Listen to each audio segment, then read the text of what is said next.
The bottle slipped from Amara's trembling hands, crashing against the marble floor of the Sterling mansion. Clear liquid spread across the pristine white tile like spilled secrets.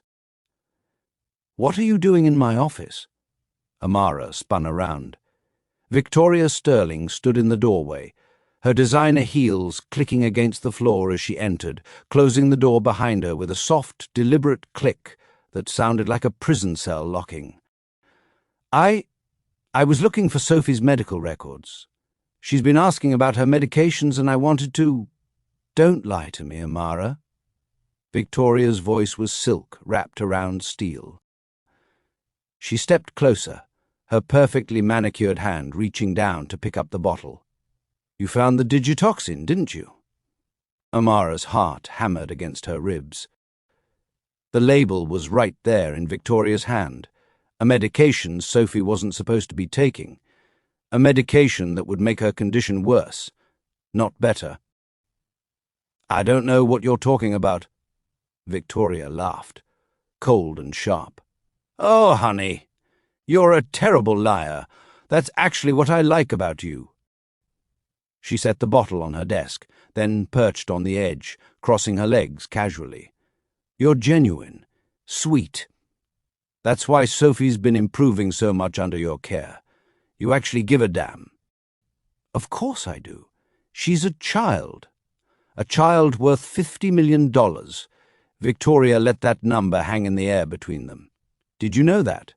My dear departed sister set up a trust fund for Sophie. But here's the interesting part. If Sophie is declared permanently incapacitated before she turns 18, that money goes to someone else, someone who could really use it." The room felt like it was closing in. Amara backed up against the bookshelf. "You've been poisoning her. Such an ugly word. I prefer managing her condition." Victoria stood, moving closer. Miss Hutchins understood the arrangement.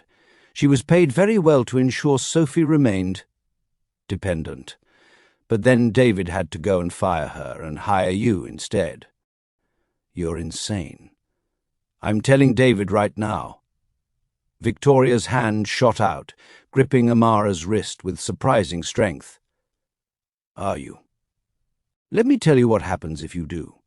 First, David won't believe you. I'm family. You're the help.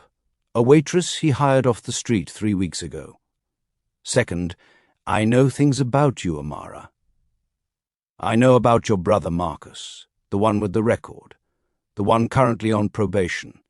One phone call from me to the right people, and he's back in Fulton County Jail before dinner."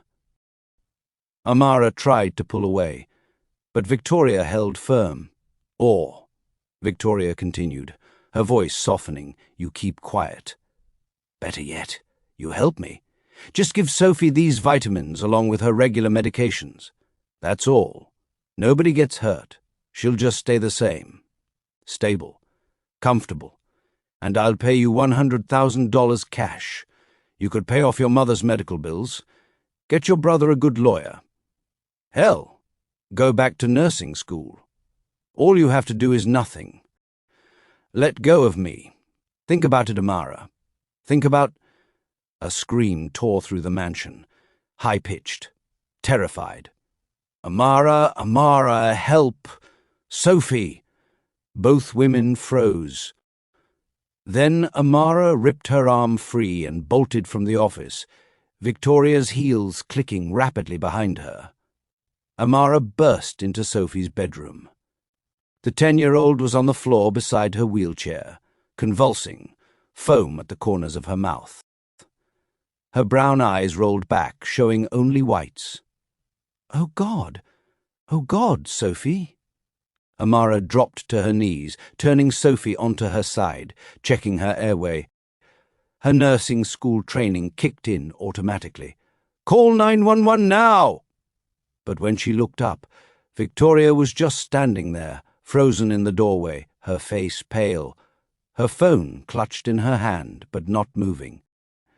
And in that split second, Amara saw something in Victoria's eyes. Not surprise, recognition. Victoria had seen this before. "Hey family, welcome back to the channel. If you're new here, welcome.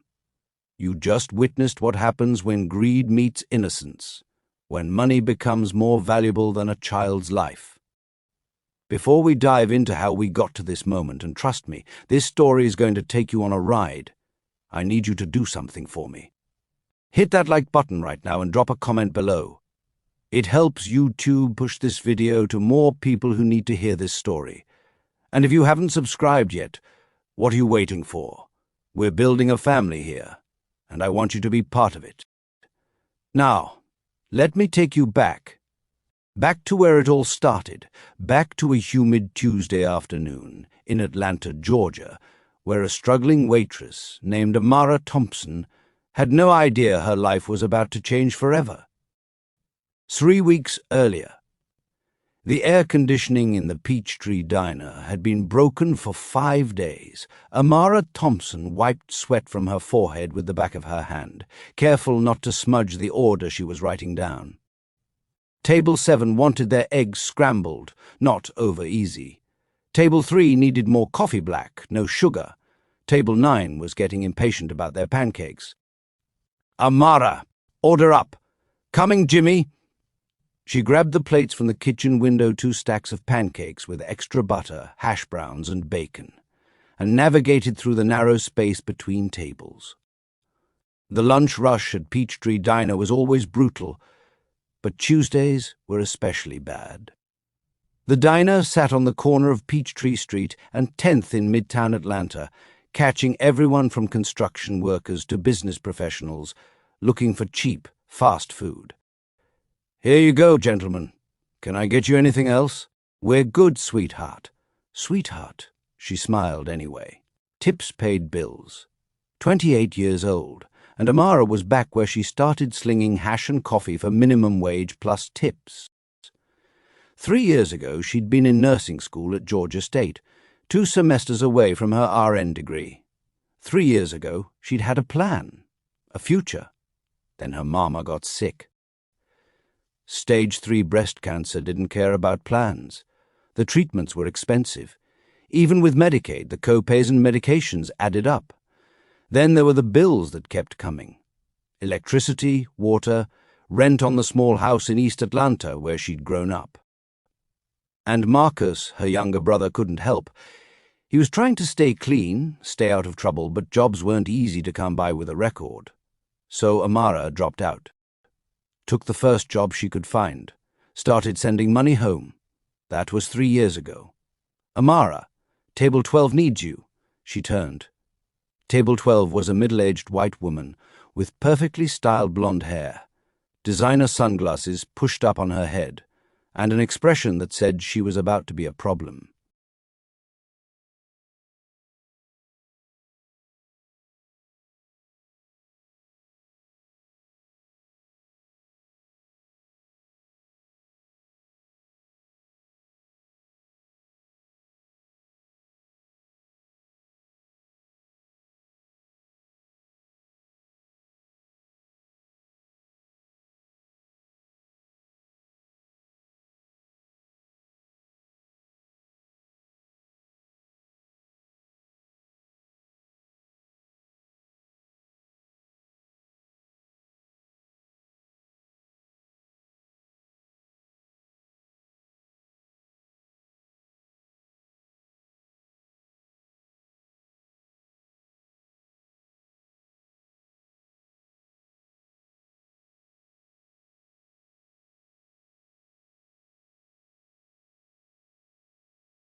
designer sunglasses pushed up on her head, and an expression that said she was about to be a problem. "Yes, ma'am. What can I help you with? This coffee is cold." Amara glanced at the cup. Steam was still rising from it.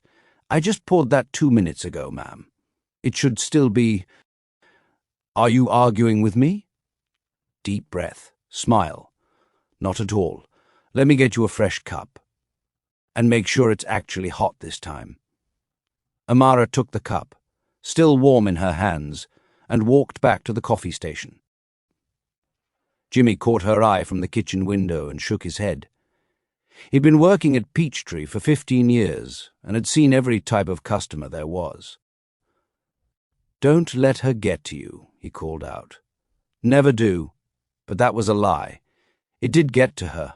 Every dismissive comment, every condescending tone, every sweetheart and honey from people who looked at her uniform and saw someone less than. She'd wanted to be a nurse. She'd wanted to help people, really help them, not just refill their coffee cups and smile through their contempt. She poured a fresh cup, identical to the last one, and brought it back. "Here you go, ma'am. Fresh and hot." The woman took a sip, nodded curtly, and went back to her phone. "No, thank you." No tip either, probably. Amara was turning away when she heard it, a voice from outside the diner, sharp and irritated. "I said sit here and don't move. I'll be back in 20 minutes. Amara glanced through the window. A white woman in her 50s, thin, severe-looking, dressed in grey scrubs, was speaking to a young black girl in a wheelchair. The girl couldn't have been more than 10 or 11, with her hair in 2 neat braids, wearing a yellow sundress. "But I'm thirsty," the girl said quietly. Her voice was so soft Amara barely heard it through the glass.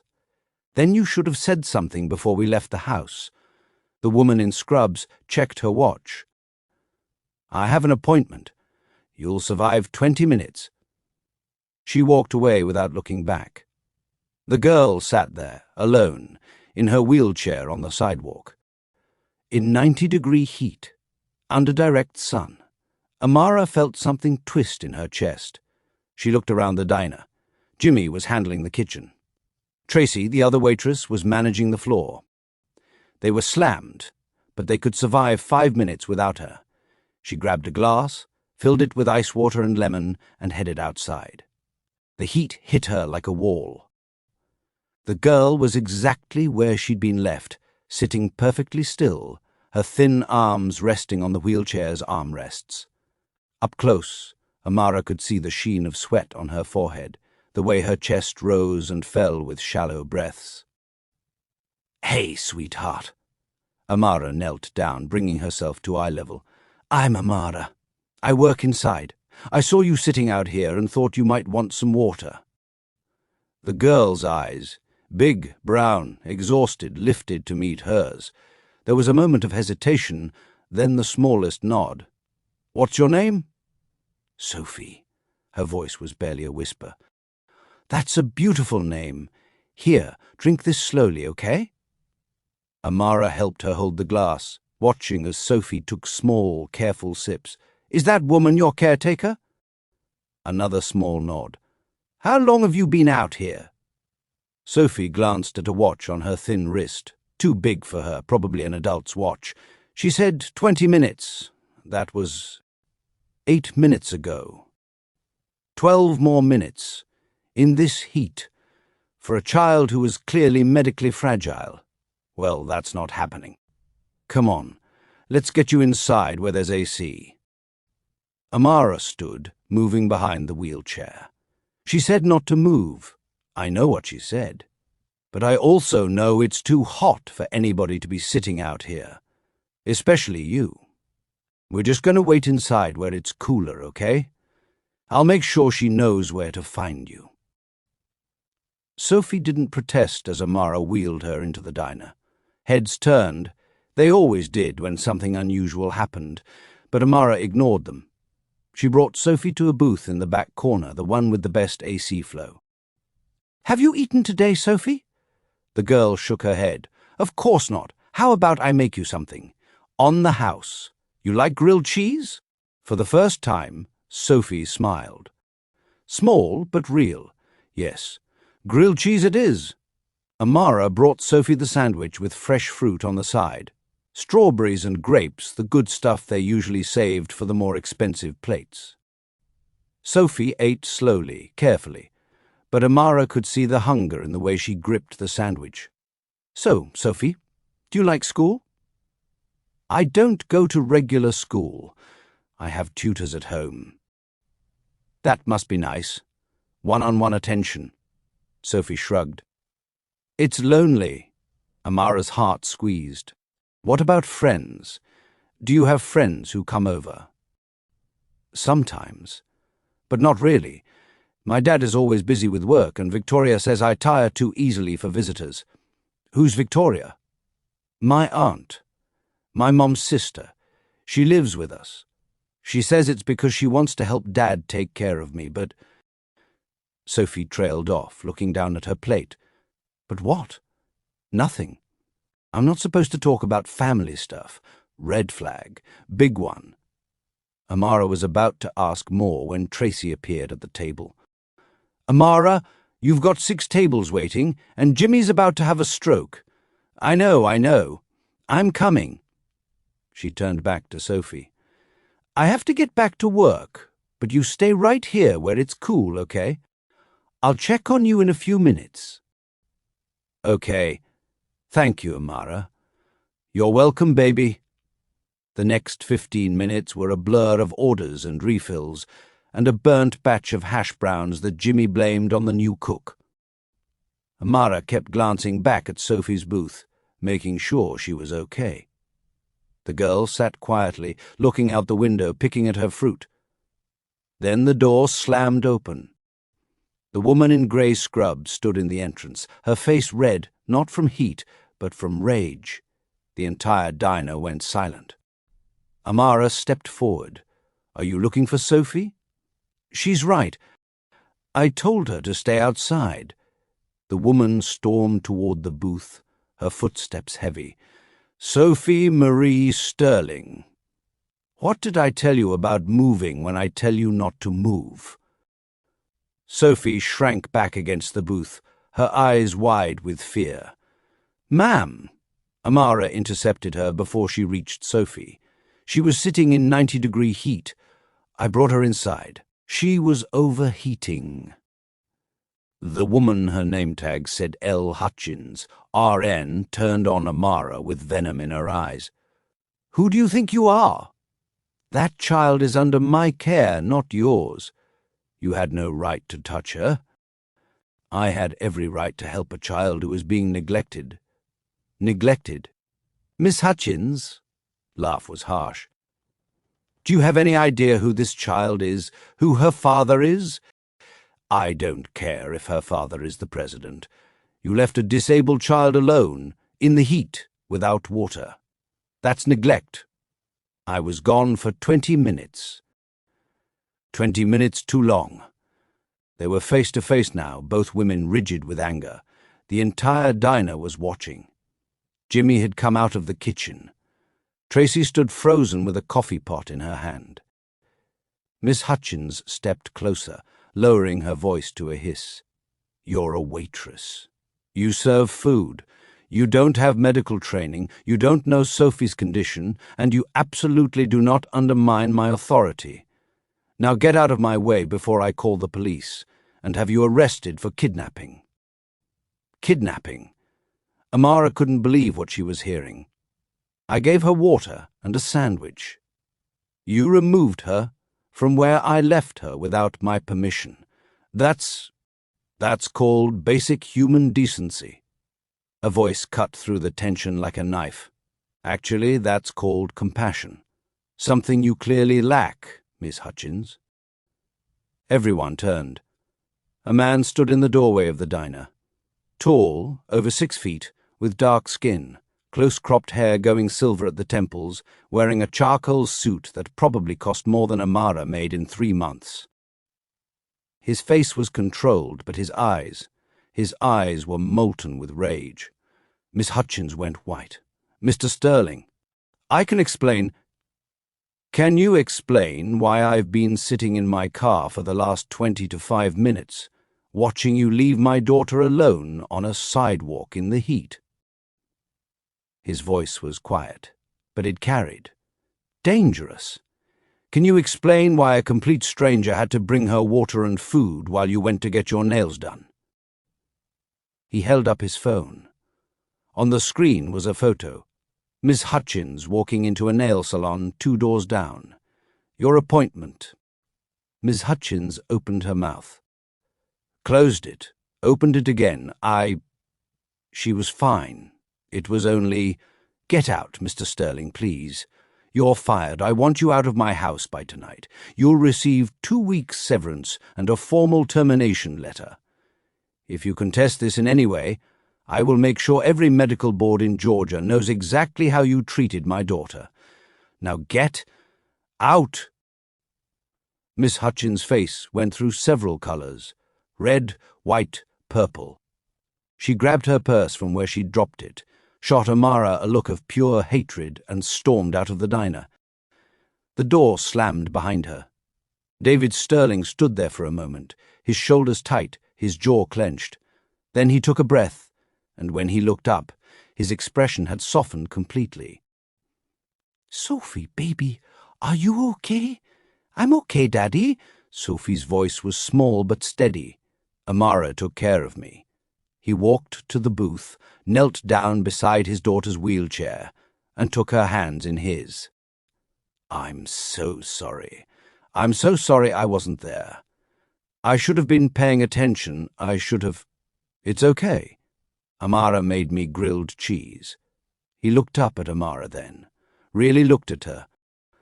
She was suddenly very aware of her stained uniform, her hair pulled back in a messy bun, the sweat on her face. "Thank you," he said. His voice cracked slightly. "Thank you for seeing her, for helping her.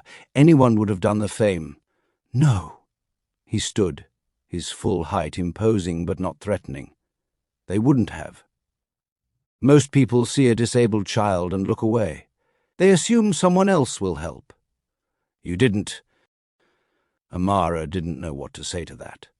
David Sterling reached into his jacket pocket and pulled out a business card. "I don't know your name." "Amara. Amara Thompson." "Amara." He handed her the card. "I'm going to ask you something, and I want you to really think about it before you answer. Sophie needs a new caretaker, someone who actually cares about her well-being, someone with a good heart. I saw what you did today, how you talked to her, how you made sure she was comfortable and safe. That's what she needs." Amara stared at the card. Heavy stock, embossed lettering. Amara stared at the card. Sterling Tech Innovations. "You're offering me a job?" "I'm offering you the opportunity to change both your lives. The position is full-time, live-in, competitive salary, full benefits, and I'll pay for you to complete your nursing degree if that's something you still want." Amara's heart was hammering. This couldn't be real. Things like this didn't happen to people like her. I don't understand. You don't know me. I could be... You could be anyone. But I saw who you are today. I saw you risk your job to help a child you'd never met. I saw you stand up to someone with authority because it was the right thing to do. That tells me everything I need to know." He paused. "Think about it. Call me when you decide." He turned to Sophie. "Come on, baby. Let's get you home." As he wheeled Sophie toward the door, she looked back at Amara and waved. A small hand, a big smile, and just like that they were gone. Amara stood there holding the business card, her entire world tilting on its axis. Jimmy appeared at her elbow. "Did that just happen?" "I think so." "Did a billionaire just offer you a job?" "I think so. Are you going to take it?" Amara looked at the card. Then at the diner, the stained floors, the broken AC, the table where the woman had complained about her perfectly hot coffee. She thought about her mama's medical bills, Marcus's legal fees, her abandoned nursing degree. She thought about Sophie's smile. "Yeah," she said quietly. "Yeah, I think I am." Amara didn't call that night. Or the next morning. The business card sat on her nightstand in the small bedroom she shared with her mother in their East Atlanta house. She'd stare at it before bed, then again when she woke up. The embossed letters seemed to glow in the dark, promising something that felt too good to be true. "You thinking about that job?" Her mama's voice came from the other bed, raspy from the medications. "I don't know, Mama. What's there to know? Man's offering you good money, benefits, and school. That's a blessing. It's also living with strangers. Taking care of a child I don't know. What if I mess up? What if—" Amara Louise Thompson. Her mother pushed herself up on her elbows, the effort making her breathe hard. "You've been taking care of me for 3 years. You dropped out of school to make sure I had my treatments. You work yourself to the bone at that diner. When are you going to do something for yourself? This isn't about me. It's about Sophie. It's about both of you. That little girl needs someone who cares. You need a future. Stop being scared of good things." Amara looked at her mother, 53 years old but looking 70, the cancer and treatments having stolen her strength, her hair, her vitality, but not her spirit. "Never that. What about you? What about Marcus? Marcus is grown. He needs to figure his own life out. And me." She smiled, tired but genuine. "Baby, the best thing you can do for me is live your life. Really live it, not just survive." Amara felt tears prick her eyes. "I'm scared, Mama." "Good. That means it matters." Thursday morning, Amara called the number on the card. A woman answered, professional, polite. "Sterling residence, this is Catherine speaking. Hi, my name is Amara Thompson. Mr. Sterling gave me his card and told me to call about a position." "Oh, yes, Miss Thompson. Mr. Sterling has been expecting your call. Can you come by this afternoon for a formal interview? Say 2 o'clock? An interview, right. Because billionaires didn't just hire people off the street without vetting them properly. Yes, 2 o'clock works. Wonderful. I'll text you the address. Do you need directions?" "No, I'll use GPS." "Thank you." She hung up. Her hands were shaking. Jimmy gave her the afternoon off. "Go get that bag, girl." And at 1:30, Amara was standing in front of her closet trying to figure out what you wear to interview at a billionaire's house. She settled on a simple navy dress, modest but professional, with flats. Her good flats, not the ones with the scuffed toes. She pulled her hair back into a neat bun and applied minimal makeup just enough to look polished. Marcus knocked on her door. "You look nice. Hot date? Job interview? The billionaire thing?" He leaned against the doorframe, 24 years old with their father's height and their mother's eyes. "That's real?" "Apparently." "That's amazing, Mara. Seriously." He paused. "You nervous? Terrified? You'll kill it? You always do." She looked at her brother, currently 3 months clean, working at a warehouse, trying so hard to stay on the right path. If she took this job, the salary would mean he wouldn't have to work 2 jobs. Could maybe take some classes at the community college like he'd always wanted. "Thanks, Mark. Bring me back some rich people food." She laughed, despite her nerves. "I'll see what I can do." The Sterling estate was in Buckhead, Atlanta's wealthiest neighborhood. Amara knew Buckhead, had driven through it plenty of times. But she'd never been inside any of these properties. The GPS led her down West Pace's Ferry Road, past gates and long driveways and hedges so perfectly manicured they looked fake. "Your destination is on the right." The gate was wrought iron, elegant, with a discreet camera mounted on the post. Amara rolled down her window and pressed the intercom button. Yes, a man's voice, professional. "Hi, I'm Amara Thompson. I have a 2 o'clock appointment with Mr. Sterling." "Of course, Miss Thompson. Please drive up to the main house." The gate swung open smoothly, silently. The driveway was long, easily a 1/4 mile, winding through professionally landscaped grounds. Oak trees provided shade. A fountain bubbled somewhere to the left. And then the house came into view. Calling it a house felt inadequate. It was a mansion, red brick, white columns, 3 stories tall with wings extending on either side. The kind of place you saw in magazines or movies, not real life. Amara parked her 12-year-old Honda Civic in the circular drive, suddenly very aware of how out of place she was. She checked her reflection in the rearview mirror one more time, took a deep breath, and got out. Before she reached the front steps, the door opened. A man in his 60s, white, grey hair, impeccably dressed in a dark suit, stood waiting. "Miss Thompson, welcome. I'm Robert, the house manager. Mr. Sterling is expecting you in his study. Please follow me. House manager." Of course there was a house manager. The interior was exactly what she'd expected. Marble floors, crystal chandeliers, artwork that was probably worth more than her entire neighborhood. But it was also warm somehow. Family photos on the walls. Fresh flowers in vases. A child's drawing hung on the refrigerator they passed. Sophie's work, crayon drawings of flowers and sunshine.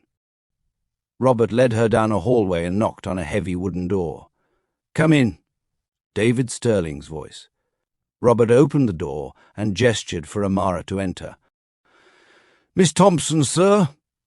The study was all dark wood and leather, floor-to-ceiling bookshelves, a massive desk with 2 computer monitors. David Sterling stood from behind the desk, dressed more casually than at the diner, slacks and a button-down shirt, no tie. "Amara, thank you for coming." He gestured to a leather chair across from his desk. "Please, sit." She sat, trying not to feel like she was about to be interrogated. David settled back into his own chair, and for a moment he just looked at her. Not in a creepy way, more like he was trying to figure something out. "I've had my team run a standard background check," he said finally. "I hope you don't mind. When it comes to Sophie, I have to be careful. I understand. You're 28, born and raised in Atlanta. You attended Georgia State, majoring in nursing, maintained a 3.7 GPA until you withdrew 3 years ago." He paused. "Your mother was diagnosed with breast cancer. Stage 3. Amara's throat tightened. "Yes, that's why you dropped out. To work full-time to help with her medical expenses. Your brother Marcus is 24. He has a record, possession with intent to distribute, served 18 months, currently on probation. He's been clean for 3 months and is working at a warehouse in College Park." She bristled slightly. "Marcus made mistakes. He's turning his life around. I'm not judging him, or you. I'm establishing facts." David leaned forward, resting his forearms on the desk. "Amara, I'm going to be very direct with you because I don't have time for games and neither do you. Sophie is everything to me. She's all I have left of my wife, who died 4 years ago. Sophie has a condition called mitochondrial disease. It affects her muscles, her energy levels, her ability to do things most kids take for granted. She needs constant care, monitoring, medication management.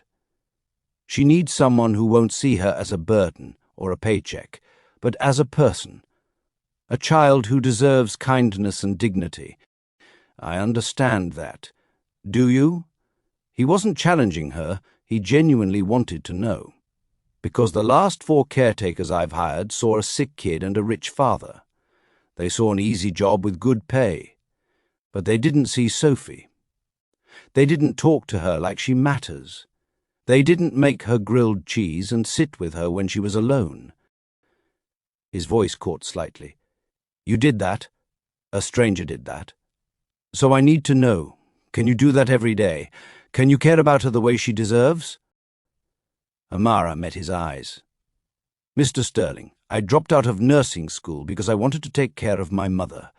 I work double shifts at a diner that barely pays my bills because that's what family does. You show up, even when it's hard. Sophie isn't my family yet, but if you give me this job, I'll treat her like she is. I can't promise I'll be perfect. I can't promise I won't make mistakes. But I can promise I'll care, every single day. Silence. Then David Sterling smiled, small, but real. You're hired. The details came quickly after that. The position is live-in, Monday through Friday. You'll have weekends off unless there's an emergency, which I'll compensate for.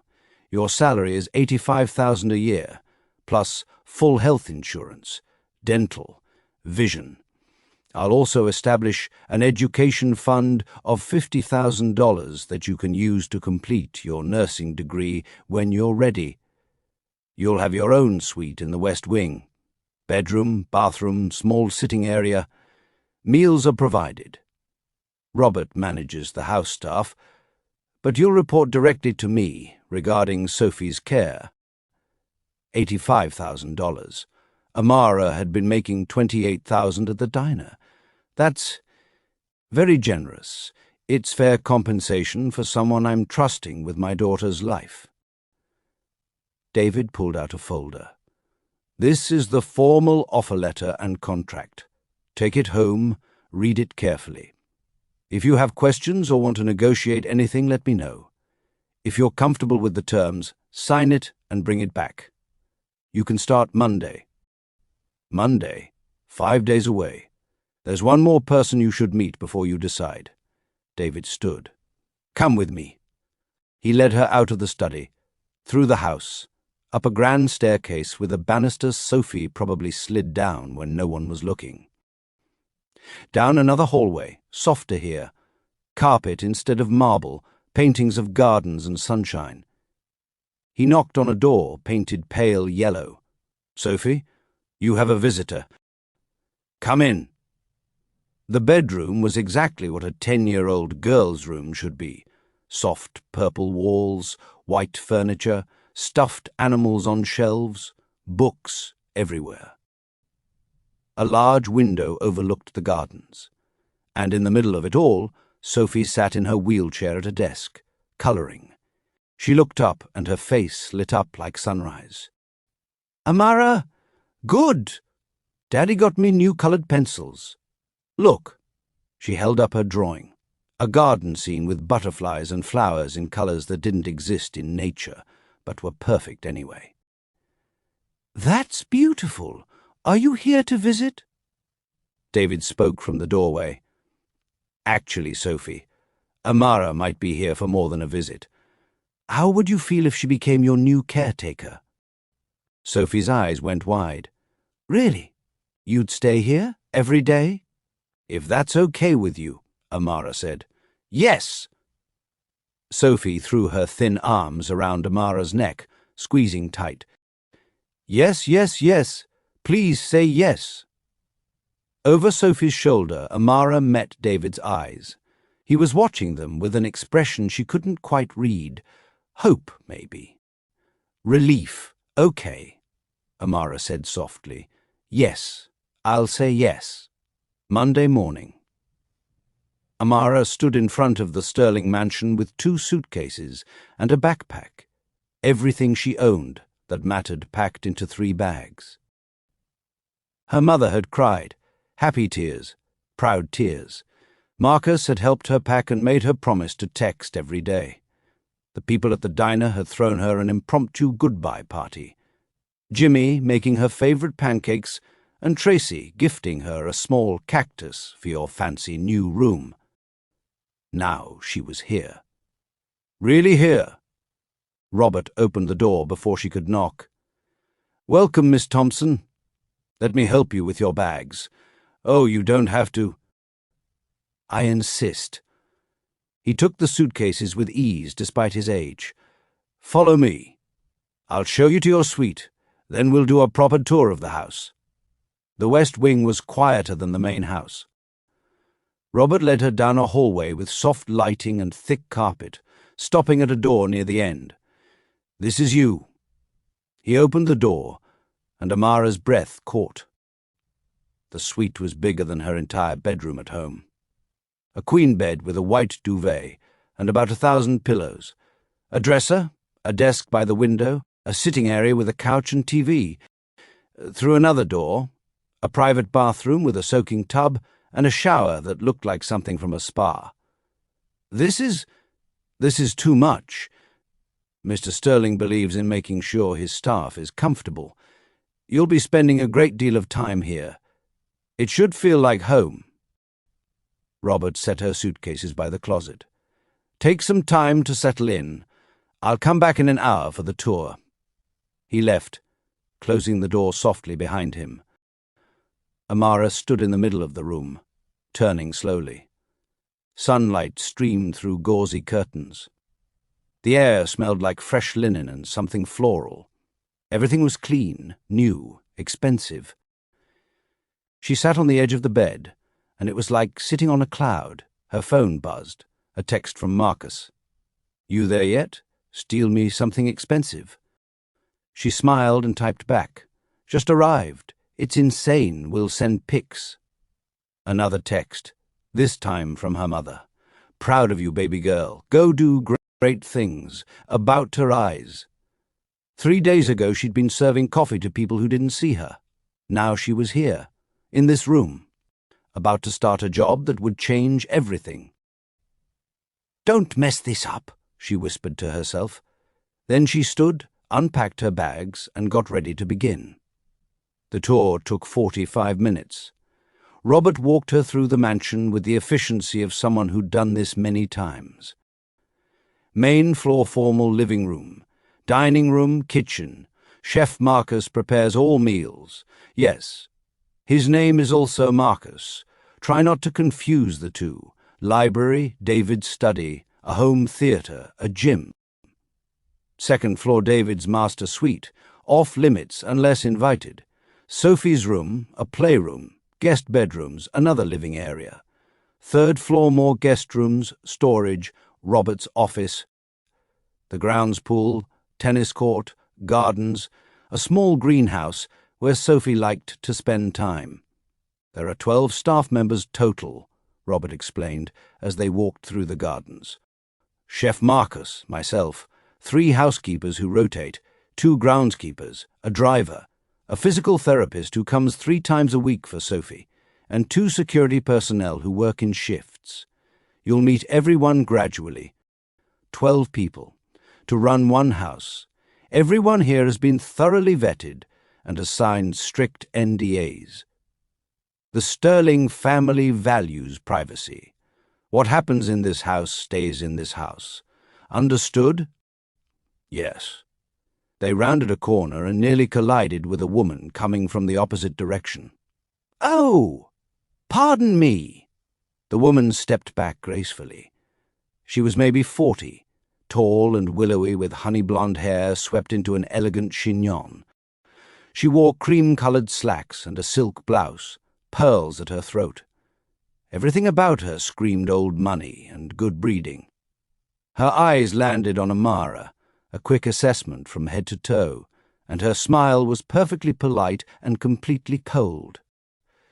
"You must be the new caretaker. Amanda, was it? Amara? Amara. Of course." She extended a manicured hand. "I'm Victoria Sterling, Sophie's aunt." Amara shook her hand. The grip was firm, professional, and lasted exactly 1 second before Victoria withdrew. "Victoria lives here as well," Robert said. "She moved in after Mrs. Sterling passed to help with Sophie. Someone has to maintain stability for the poor child," Victoria said, her voice dripping with practiced sympathy. "Especially with David working such long hours.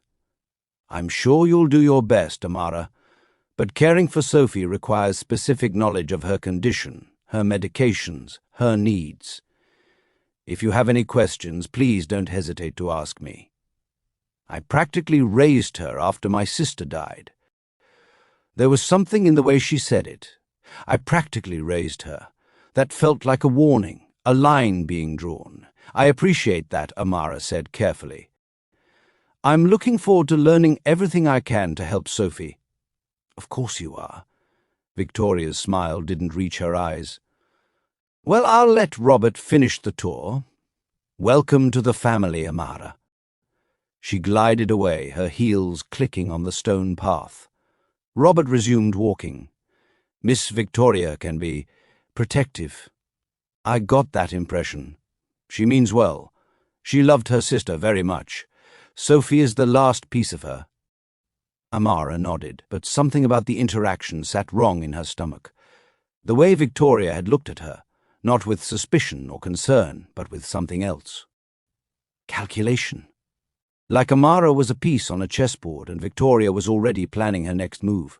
Sophie was waiting in the playroom when Amara arrived, her wheelchair positioned by the large window overlooking the gardens. Amara, she spun around, her face lighting up. You're really here. You're really staying. I'm really staying. Amara sat on the couch beside her. I see you've been drawing more. The walls were covered with Sophie's artwork, taped up haphazardly, a riot of colour and imagination. Gardens, butterflies, houses, families. Do you want to see my favourites? Sophie wheeled over to the far wall. This one is the garden in spring, and this one is what I think heaven looks like, because that's where my mom is. And this one? She paused at a drawing of 4 people, a tall man, a small girl in a wheelchair, and 2 women. This one is my family. That's Daddy, that's me, that's Aunt Victoria, and that's... She looked at Amara shyly. That's you. I drew it yesterday, after Daddy said you might come. Amara's throat tightened. In the drawing, she was holding Sophie's hand. Sophie, that's beautiful. Do you like it? Really, I love it. Sophie beamed. I'm glad you're here. The other caretakers were... They were nice, I guess, but they didn't really talk to me. Not like a person. Miss Hutchins always acted like I was a chore. But you're different. How am I different? You look at me like I'm just a regular kid. Not a sick kid. Just a kid. Amara felt her heart crack open. That's because you are, Sophie. You're smart and creative and kind. The fact that your body works differently doesn't change that. Sophie rolled closer, reached out and took Amara's hand. I think we're going to be good friends. I think so too. The first week established a routine. Amara woke at 6:30, helped Sophie with her morning routine, dressing, medications, breakfast. They'd do physical therapy exercises at 9, then schoolwork with Sophie's tutor from 10 to 12. Lunch, then quiet time where Sophie could read or draw or rest. Afternoon activities, more therapy or time in the greenhouse or just talking. Dinner at 6 with David if he was home, which was rare. Evening routine. Bath, more medications, bedtime stories, lights out by 8:30. It was exhausting, it was fulfilling. It was nothing like the diner. Sophie was brilliant, sharp and curious with questions about everything. Why do butterflies like certain flowers? How do plants know when to grow? What's it like at nursing school? I didn't finish, Amara admitted one afternoon. They were in the greenhouse, Sophie examining a tomato plant. Why not? My mama got sick. I needed to work to help pay for her treatments. Sophie was quiet for a moment. That's what love is, isn't it? Giving up what you want to help someone you care about. Yeah, baby. That's exactly what it is. My mum loved me like that. Daddy said she would have given up anything for me.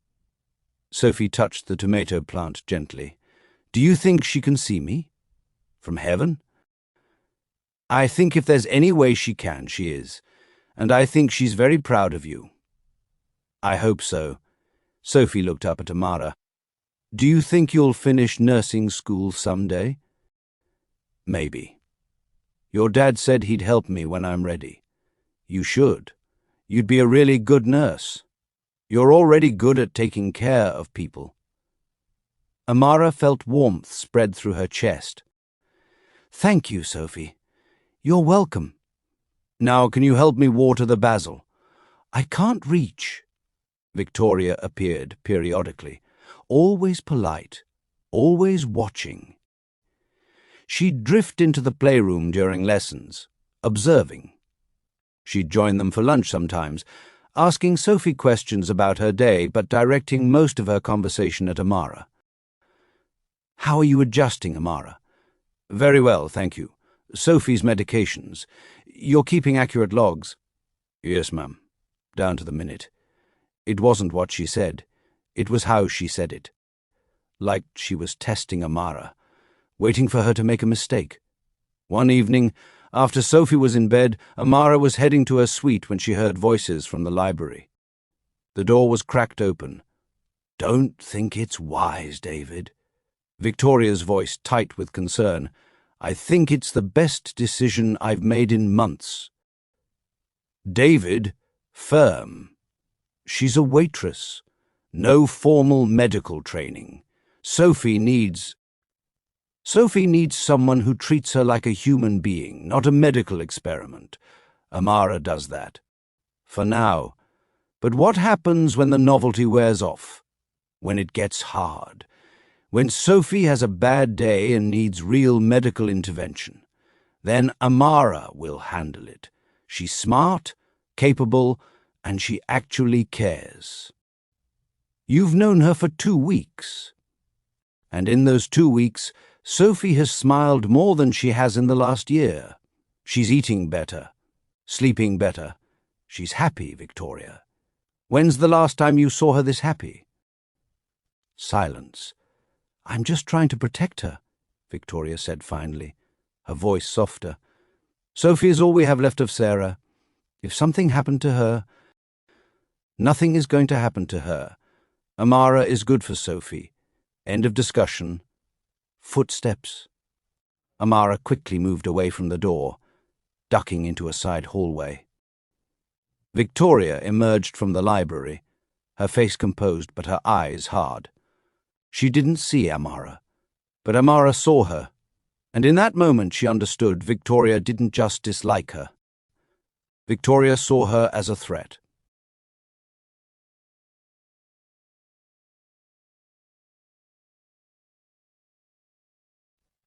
Hey family, we're getting deep into this story now. If you're still watching, drop a comment and let me know what you think of Victoria. Is she just overprotective, or is something else going on? And don't forget to hit that like button and subscribe. We've got so much more coming, and you don't want to miss what happens next. 2 weeks into the job, Amara noticed something odd.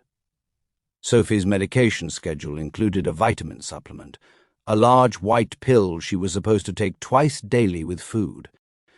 The bottle was kept in the medication cabinet in Sophie's bathroom, along with her other prescriptions. Amara had been trained by Sophie's doctor, Dr. Reeves, a kind woman in her 50s, on the exact medication protocol. Everything was documented, timed, logged. But one morning when Amara went to get Sophie's vitamins, she found 2 bottles instead of 1, both labeled the same Sophie Sterling multivitamin complex. Take 1 tablet twice daily with food. But the pills inside were different. One bottle had white tablets. The other had white tablets with a faint blue tint. Amara frowned. She checked the labels again. Identical prescription numbers. Identical pharmacy, identical dates. That didn't make sense. She took both bottles to Robert. "Has Sophie's vitamin prescription changed recently?" Robert examined the bottles. "Not that I'm aware of. Let me check with Dr. Reeves." An hour later, Dr. Reeves called Amara directly. "Amara!" Robert told me about the 2 bottles. I only prescribed 1 vitamin supplement for Sophie, and the tablets should be pure white. Can you describe the other pills? They're white with a slight blue tint. Same size, same shape, but definitely different.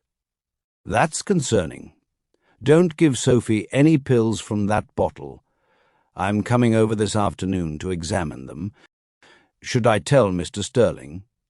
Let me look at them first. It might be a pharmacy error. I don't want to alarm anyone unnecessarily. But Amara was already alarmed. 2 bottles, 1 prescription, different pills. Someone had put those blue-tinted pills there, and she had a sinking feeling she knew who. Dr. Reeves arrived at 3 o'clock sharp, her medical bag in hand, and concern etched on her face. Amara met her in Sophie's bathroom, both bottles laid out on the counter like evidence at a crime scene. Dr. Reeves put on latex gloves and carefully examined each bottle. She opened the one with the blue-tinted pills, tapping one out into her palm. Under the bathroom light, the faint blue colouring was more obvious. This is definitely not what I prescribed. She pulled out her phone, took several photos. I'm taking these to the lab for analysis. In the meantime, Sophie only gets medications from bottles I personally verify. Understood? Yes, ma'am. How long has this second bottle been here? Amara thought back. I'm not sure. I only noticed it this morning when I went to refill her pill organizer.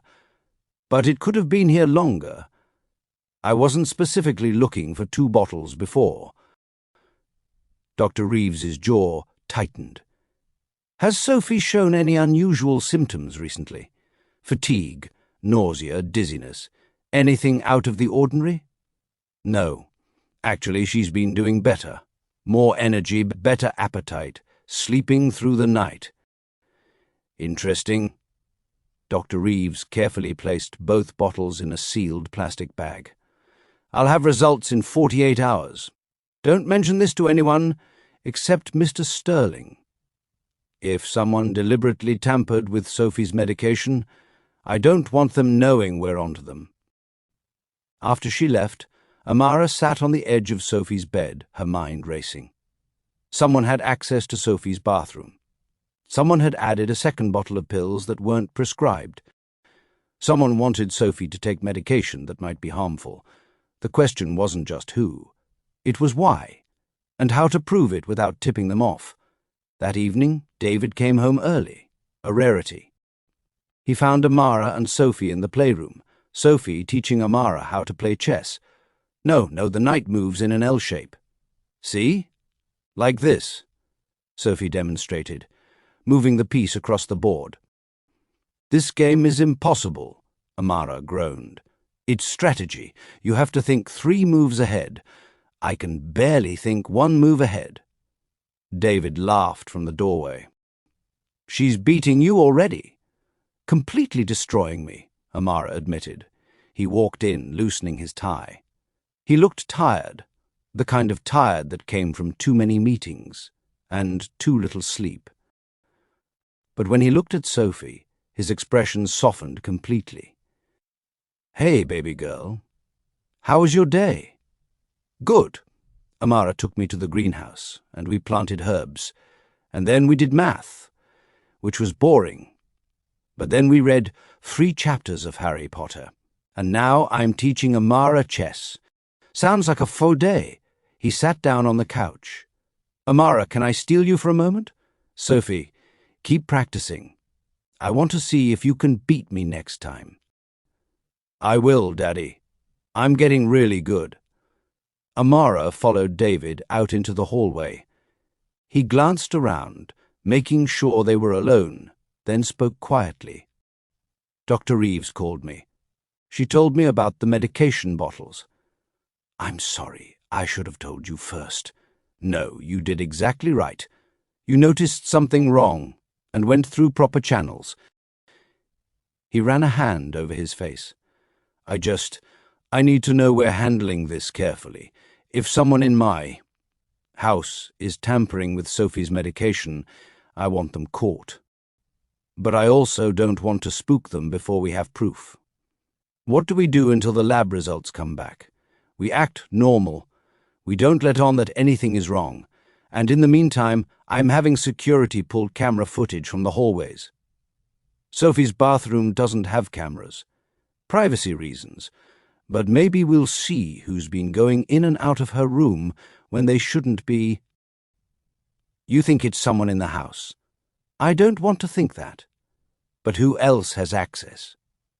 His expression was grim. 48 hours. Then we'll know what we're dealing with. The next 2 days were the longest of Amara's life. She maintained Sophie's routine, but every interaction felt weighted with suspicion. Every time someone came to Sophie's room, Amara found herself watching them, analyzing their behavior, looking for signs of guilt. The household staff went about their duties as normal. Chef Marcus prepared meals. The housekeepers cleaned. Robert managed everything with his usual efficiency. And Victoria? Victoria was everywhere. She appeared Tuesday morning during Sophie's physical therapy session, watching from the doorway with her arms crossed. She's doing very well. The therapist, a kind woman named Janet, commented. Her muscle strength has improved significantly over the past few weeks. Has it? Victoria's voice was pleasant, but her eyes were calculating. That's wonderful news. Though we shouldn't get our hopes up too high. Mitochondrial disease is unpredictable. She could plateau at any time. Actually, Janet said, with the progress she's making, I'm optimistic she'll continue improving.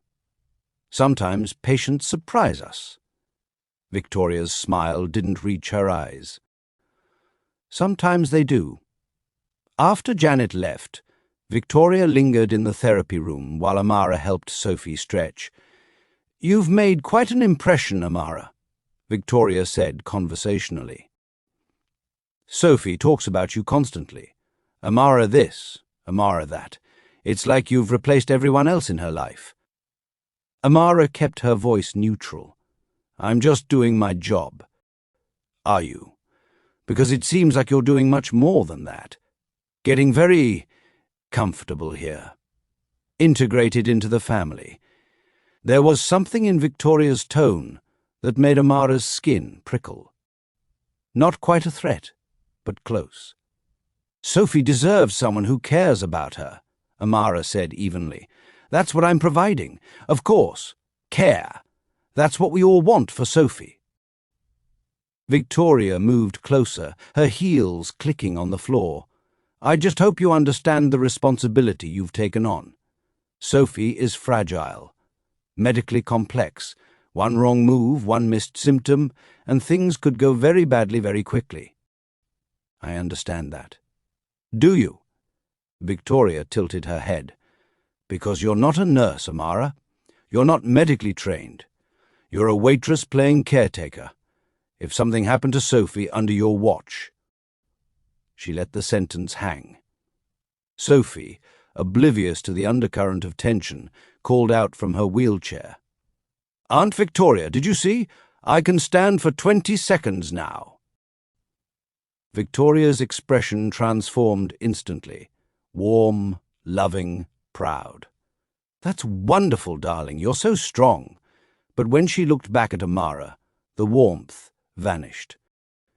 Just be careful, Victoria said softly. We wouldn't want anything to jeopardize Sophie's progress. Then she was gone, leaving Amara standing there with her heart racing and a sick feeling in her stomach. That wasn't just concern, that was a warning. Wednesday afternoon, David texted Amara, Need to see you, my study. 4 p.m. Don't tell anyone. At 4 o'clock, Amara knocked on his study door. David let her in quickly, closing and locking it behind her. We got the lab results. His face was ashen. Dr. Reeves is on her way over, but she called me first. The blue-tinted pills contain digitoxin. What's that? A cardiac medication. similar to digoxin but more dangerous. In small repeated doses, it causes fatigue, muscle weakness, nausea, cardiac irregularities, symptoms that mimic Sophie's mitochondrial disease getting worse. The room tilted. Amara grabbed the back of a chair for support. Someone was poisoning her. Yes, slowly. Systematically. For months. Based on what Dr. Reeves thinks. David's hands clenched into fists. If you hadn't found those pills, if Sophie had kept taking them... He didn't finish. He didn't need to. The security footage, Amara said. Did you find anything? Yes, and you're not going to like it. He turned his computer monitor toward her. This is from 6 weeks ago. 2 a.m. The screen showed the hallway outside Sophie's room. A figure emerged, moving quickly but quietly. Grey scrubs. Ms. Hutchins? She did this every night, David said, his voice tight with controlled rage. Every single night around the same time. 10 minutes in Sophie's room, then out. He clicked to another file. This is from last week. Same hallway. Different timestamp. 3:15 a.m. A figure in a silk robe, blonde hair down, moving with the same purposeful stealth. Victoria. Amara's blood went cold. There are 4 more instances, David said, all within the past 2 weeks.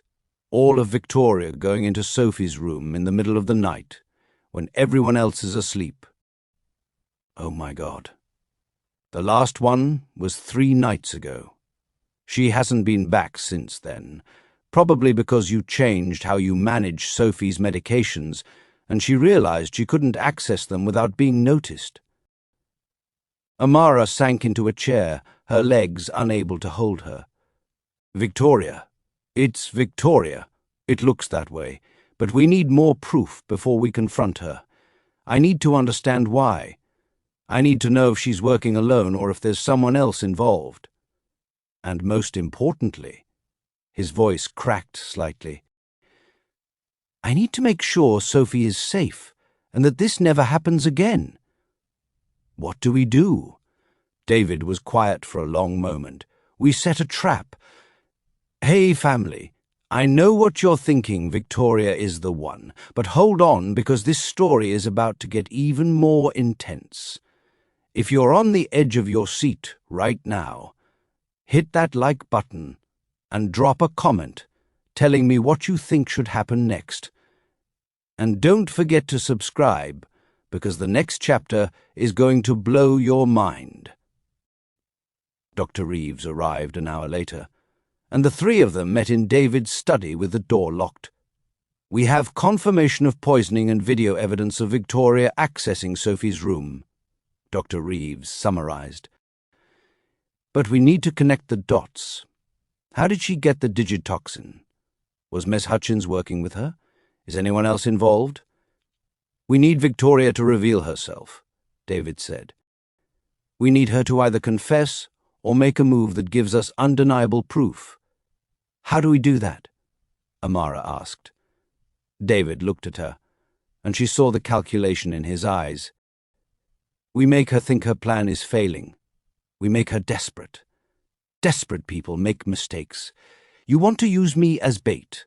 I want to make Victoria think you're getting suspicious, that you're asking questions, that you're close to figuring out what she's been doing. He leaned forward. Tomorrow, I want you to ask Victoria about Sophie's medications. Tell her you're confused about the dosing, that you found some discrepancies in the logs. See how she reacts. She'll know something's wrong. Exactly. And when she does, she'll either back off, which keeps Sophie safe, or she'll make a move. And when she does, we'll catch her. This is dangerous, Dr. Reeves warned. If Victoria feels threatened, there's no telling what she might do. I'll have security watching. Cameras everywhere except Sophie's room and Amara's suite. Victoria won't be able to make a move without us seeing it. David looked at Amara. But I'm not making this decision for you. If you're not comfortable with this, we'll find another way." Amara thought about Sophie. About her smile, her drawings, her trust. About the 8 months she'd been slowly poisoned by someone who was supposed to love her. "I'll do it," she said. "What do I need to say?" Thursday morning, Amara found Victoria in the garden, deadheading roses with pristine gardening gloves. "Victoria, can I talk to you about something?" Victoria looked up, her expression pleasant. "Of course, dear. What is it?" "It's about Sophie's medications. I've been going through the logs from the past few months, trying to understand her routine, and I noticed some inconsistencies." Victoria's hand stilled on the roses. What kind of inconsistencies? The dosing schedules. Some days she was getting her vitamins at different times, sometimes twice as often as prescribed. And there are gaps in the documentation, days where nothing was logged at all. "That's concerning." Victoria set down her pruning shears. Miss Hutchins was supposed to be meticulous with documentation. This is exactly why David fired her.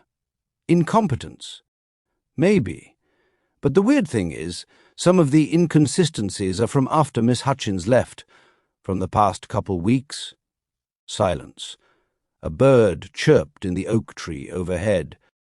Somewhere in the distance, a lawnmower hummed. Victoria's smile never wavered, but something changed in her eyes, something cold and sharp. "Are you suggesting I made errors in Sophie's care?" "No, I'm trying to understand the pattern, and I found a second bottle of vitamins in Sophie's bathroom. Same label, but the pills look different. I was wondering if you knew anything about that." "A second bottle?"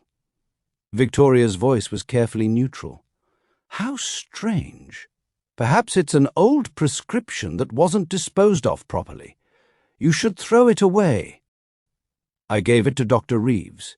She's having it analyzed to make sure it's the right medication." Victoria went very still. "You gave it to Dr. Reeves?" "Yes, standard protocol, right? Any medications we're unsure about should be verified." "Of course. Standard protocol." Victoria picked up her pruning shears again, but her movements were mechanical now, controlled. "Well, I'm sure it's nothing. Probably just an old bottle. But good thinking, Amara. We can't be too careful with Sophie's health." "No, we can't." Amara turned to leave, and she could feel Victoria's eyes boring into her back. The trap was set. Now they just had to wait for Victoria to spring it. The rest of Thursday passed in tense normalcy. Amara went through Sophie's routine therapy, lunch, lessons, playtime, but she was hyper-aware of every sound, every movement, every person who came near. Victoria didn't appear for the rest of the day, not at lunch, not at dinner, not even to say good-night to Sophie. "Where's Aunt Victoria?" Sophie asked, as Amara tucked her into bed. "She had some things to take care of. She said to tell you good-night, and she loves you." "Okay." Sophie snuggled into her pillows. "Amara, can you stay until I fall asleep?" "Of course, baby." Amara sat in the chair beside Sophie's bed, holding her small hand, watching her face relax as she drifted off. This child who'd been slowly poisoned by her own family. This innocent, sweet, brilliant little girl who trusted the people around her to keep her safe. Amara's phone buzzed silently. A text from David. "Victoria left the house at 6 p.m. Security is tracking her. Stay alert." Amara texted back. "Where did she go?" "David, don't know yet. Driver said she took her own car. Didn't tell anyone where she was going." That wasn't good. Amara stayed with Sophie until she was deeply asleep, then quietly slipped out. She locked Sophie's door from the outside, something she'd never done before, but tonight she wasn't taking chances.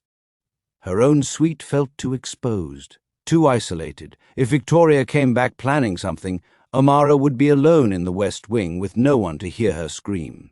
She texted David, "Sophie's asleep. Door locked. Should I stay in my room or somewhere more central? David, come to my study. We need to talk anyway." David's study felt different at night. Darker. The bookshelves cast long shadows, and the only light came from his desk lamp and the glow of his computer monitors. He had security footage pulled up on 3 different screens. "Victoria went to a CVS pharmacy in Buckhead," he said as Amara entered. "Then to a medical office building in Sandy Springs. She was there for 40 minutes. Then she came back here about 20 minutes ago. She went straight to her room." What was she doing at a medical office at night? That's what I want to know. David pulled up another window on his computer. "I had my investigator run the building. It houses 12 different medical practices, everything from dermatology to psychiatry. But one of them is interesting. Dr. Marcus Chen, internal medicine." That's a common name. It is.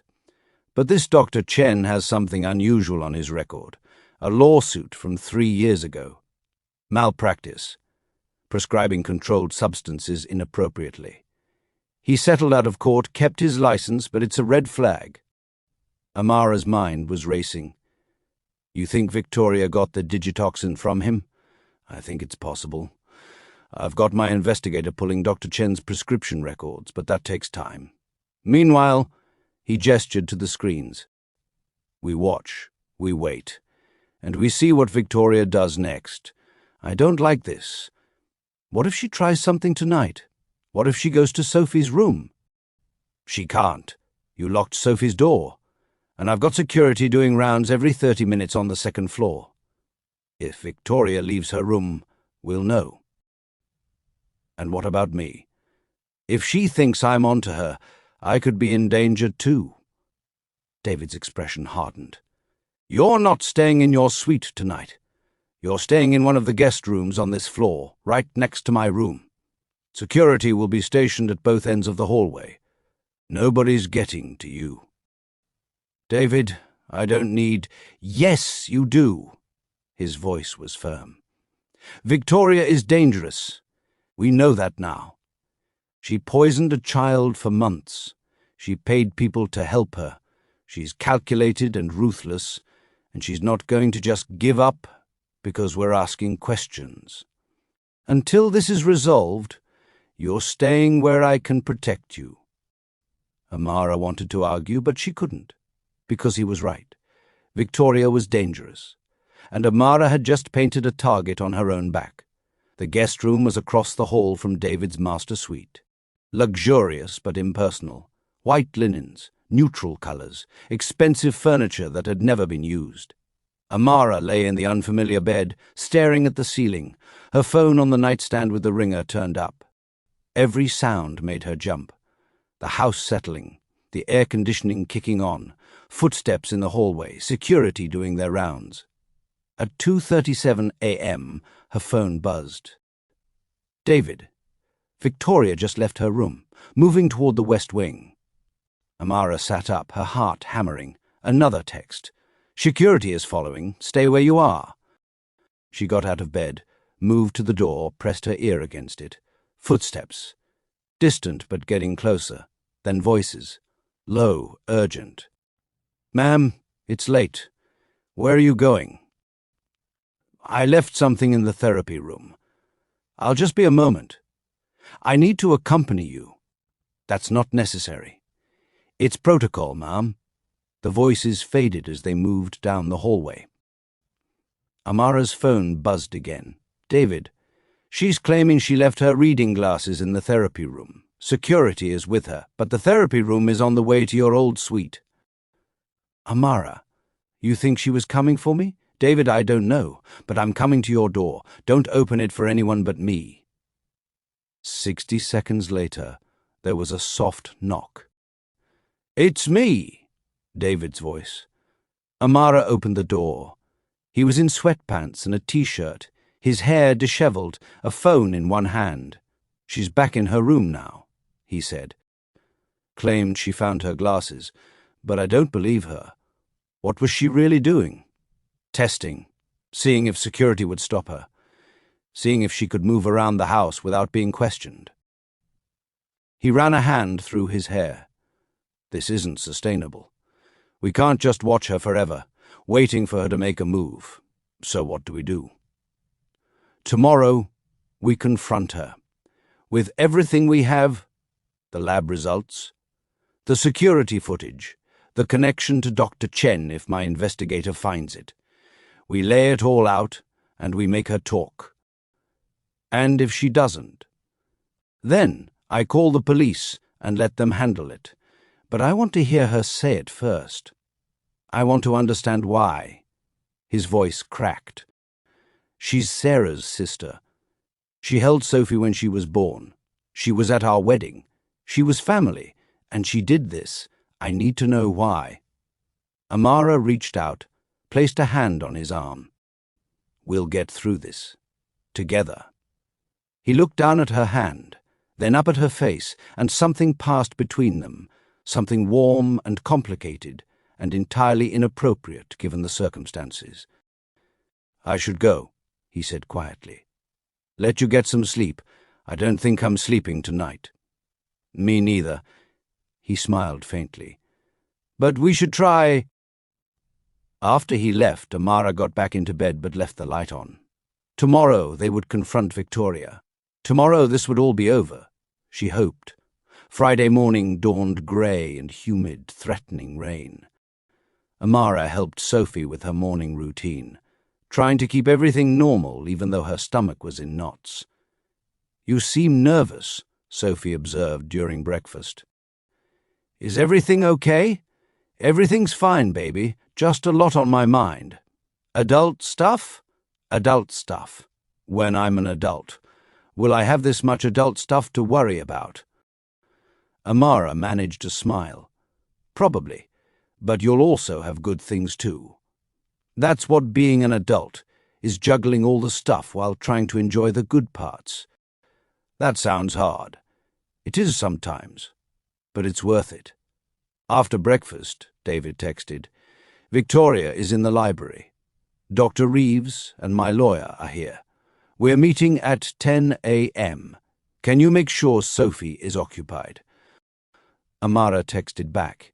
Her tutor is here until noon. At 9:45, Amara made sure Sophie was settled with her tutor in the playroom, completely absorbed in a science lesson about photosynthesis. Then she made her way to David's study. Dr. Reeves was already there, looking grave. Next to her sat a man in his 50s white, silver hair, expensive suit. David's lawyer. Amara, this is James Morrison, my attorney, David said. He's going to sit in on this meeting to make sure everything is documented properly. Ms. Thompson. Morrison shook her hand. Mr. Sterling has briefed me on the situation. I understand you've been instrumental in uncovering this. I just noticed something was wrong. That's more than most people would do. At 10 exactly, there was a knock on the study door. Victoria entered, impeccably dressed as always, cream slacks, silk blouse, pearls. Her makeup was perfect, her hair swept up, her expression pleasantly curious. David, you wanted to see me. And Dr. Reeves, what a surprise. Is everything all right with Sophie? Sit down, Victoria. David's voice was cold. Victoria's smile faltered slightly. She glanced at the lawyer, then at Amara, then back to David. What's this about? It's about Sophie, and what you've been doing to her. I don't understand. Sit down. Victoria sat, her hands folded in her lap, her composure intact but her eyes wary. David placed a folder on the desk between them. This is a lab report from Dr. Reeves. It shows that pills found in Sophie's medication cabinet, pills labeled as her vitamins, actually contain digitoxin, a cardiac medication that, in repeated doses, mimics and worsens the symptoms of mitochondrial disease. Victoria's face went pale, but she said nothing. This, David turned his computer monitor toward her, is security footage from the past month. It shows you entering Sophie's bedroom in the middle of the night, multiple times, when everyone else is asleep, when you should have no reason to be there. On the screen, Victoria's figure moved through the hallway, opened Sophie's door, disappeared inside. And this, David continued, pulling out another document, is a prescription record from Dr. Marcus Chen's office. It shows that 3 months ago he prescribed digitoxin to a patient named Victoria Sterling. The silence in the room was deafening. Victoria stared at the documents, at the computer screen, at the faces watching her. Then she stood abruptly. "I don't have to listen to this.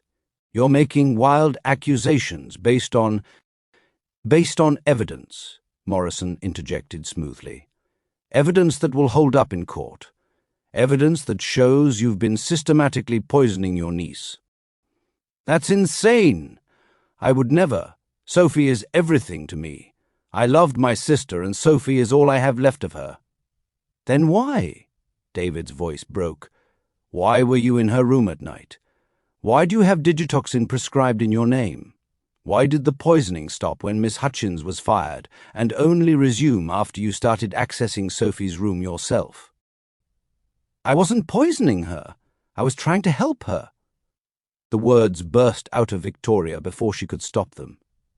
Everyone froze. "Help her." Dr. Reeves's voice was ice. "By giving her medication that made her sicker." Victoria's carefully constructed composure crumbled. Her hands shook. Her eyes filled with tears. "You don't understand. None of you understand."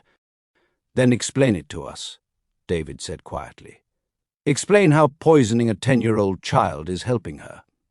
Victoria sank back into her chair, her face in her hands. And then, slowly, she began to talk. "Sarah made me promise," she whispered. "Before she died, she made me promise to take care of Sophie, to make sure she was never alone, never forgotten, never abandoned.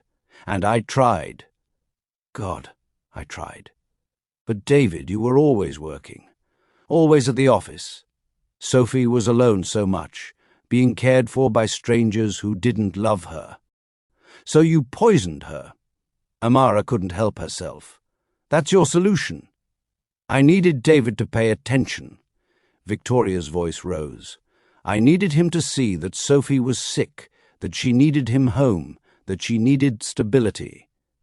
As long as Sophie was stable, David kept working, kept traveling, kept putting his company before his daughter. But when Sophie got worse, he came home. He was present. He was the father Sarah wanted him to be. The room was silent. You made Sophie sick to get David's attention?" Dr. Reeves looked horrified. "I never wanted her to die. I was careful with the dosing. I monitored her constantly. And it worked. David started spending more time at home. But then he hired caretakers who didn't understand, who didn't care, and Sophie just kept getting worse. So I had to adjust." "You recruited Miss Hutchins," David said flatly. Victoria nodded, tears streaming down her face. She understood. She had medical training. She could manage the doses properly. And it was working. Sophie was stable. David was home more. Everything was balanced. "Until he fired Miss Hutchins," Amara said. "Until he fired her and hired you." Victoria's tear-filled eyes turned to Amara with sudden venom. "And you ruined everything. Sophie started getting better. Too much better." David stopped worrying. "He started going back to work more. And you started replacing me, becoming the person Sophie turned to, the person David trusted. I was supposed to be that person. I was supposed to be the one taking care of Sarah's daughter." "So you tried to continue the poisoning yourself," Morrison said, taking notes. "I had to maintain the balance.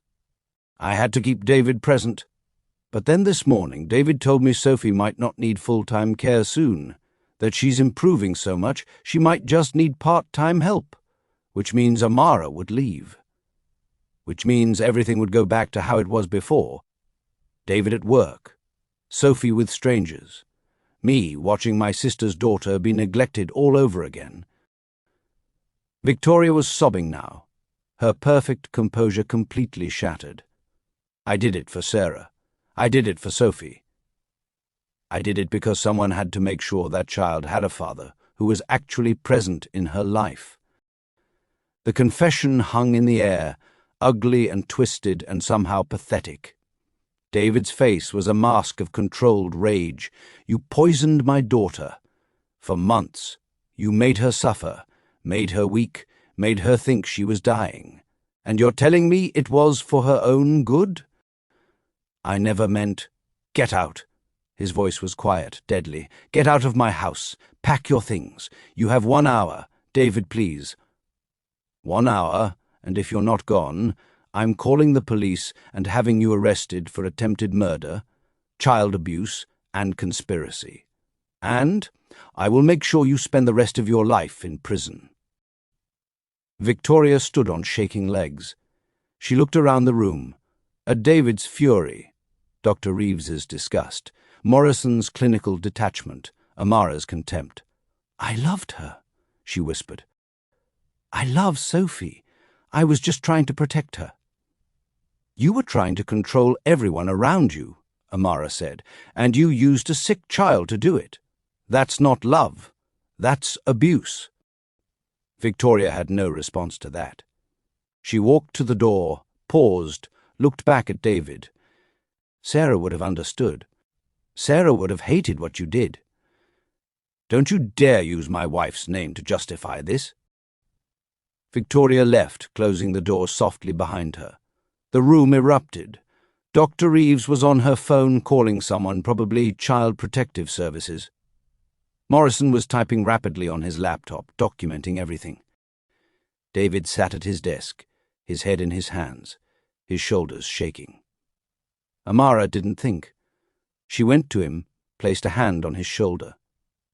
It's over, she said quietly. She can't hurt Sophie anymore. She's been hurting her for months, and the first didn't see it. I didn't protect her.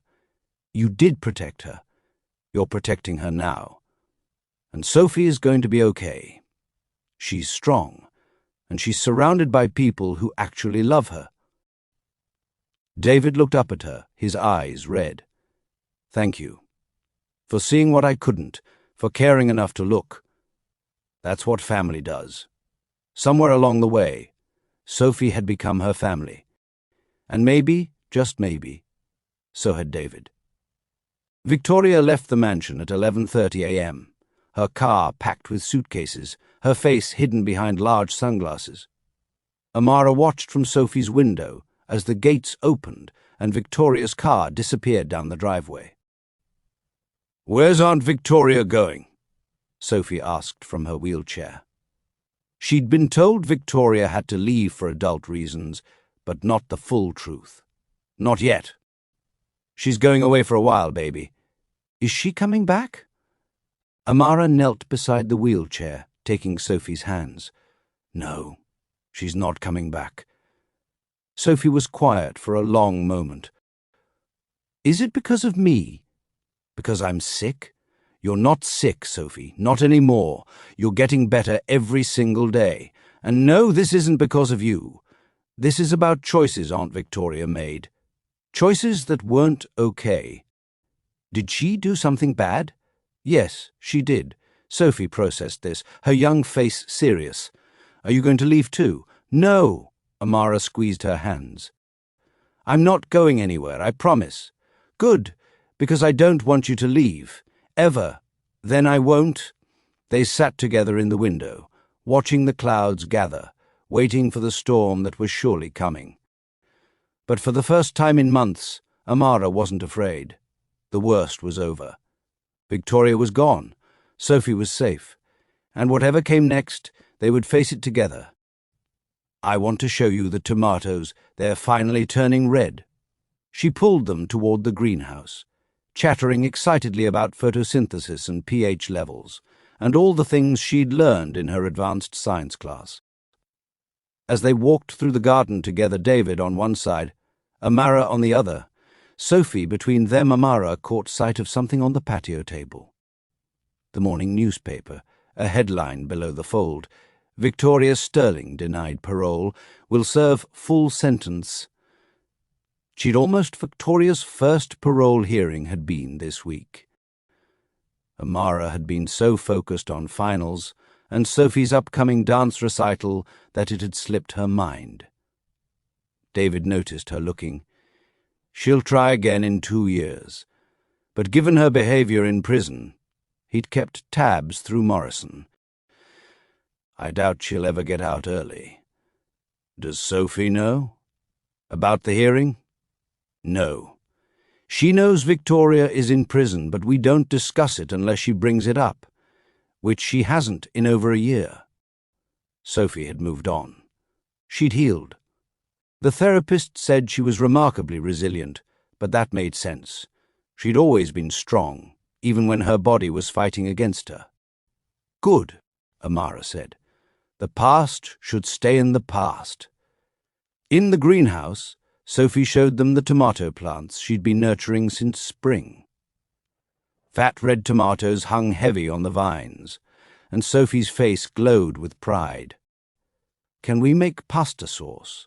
Like, from scratch? My science teacher said homegrown tomatoes taste completely different from store-bought ones. We absolutely can, Amara said. This weekend, we'll make it together. Yes. Sophie pumped her fist. Can I invite Emma and Marcus? Not your brother Marcus, my friend Marcus from school. Can I invite them over to help? They've never made sauce from scratch either. David laughed. Your house is turning into a community centre. Amara and David exchanged a look over Sophie's head. One of those married couple looks that said everything without words. She's quoting what you told her, David's eyes said. I know, Amara's eyes replied, and I meant it. That evening, after Sophie had gone to bed, still chattering about tomatoes and butterflies and her friend Emma's upcoming birthday party, Amara and David sat on their bedroom balcony, watching the stars. You graduate in 3 weeks, David said. And then what? Then I take my boards. Then I start looking for nursing positions. Dr. Reeves said there's an opening at Children's Healthcare of Atlanta in their mitochondrial disease unit. I applied last week. That would be perfect for you. It would. Working with kids like Sophie, helping their families navigate the diagnosis, the treatments, the fear. She trailed off. I know what that's like now. From both sides. I think I could really help. You will. He took her hand. You already do. Every patient you'll have is lucky to get you. You're biased. Extremely. But also correct. He kissed her knuckles. Amara, can I ask you something? Always. Do you ever regret it? Leaving the diner, taking this job, getting pulled into all the chaos with Victoria. Do you ever wish you just stayed in your old life? Amara was quiet for a moment, really considering the question. No, she said finally, not even for a second. My old life was small and safe and predictable. This life is bigger and sometimes scary and definitely not predictable, but it's also full of love and purpose and family. Full of Sophie's laughter and your terrible dad jokes and my mother actually being healthy enough to visit twice a month. Full of possibilities I never dreamed of when I was serving coffee at Peachtree Diner. Even with everything that happened with Victoria, the trial, the media, the threats, even with all that. Because Sophie is safe now, she's thriving. And I got to be part of that. I got to help save her life. How many people can say they've done something that meaningful? David pulled her closer. You saved both our lives. You know that, right? Sophie's physically, mine emotionally. This house was a mausoleum before you came. We were just existing, going through motions. You brought us back to life. You would have found your way back eventually, maybe, but not without losing Sophie first, and not without losing myself." He turned to face her fully. "I love you, Amara Sterling, more than I thought I could love anyone after Sarah died.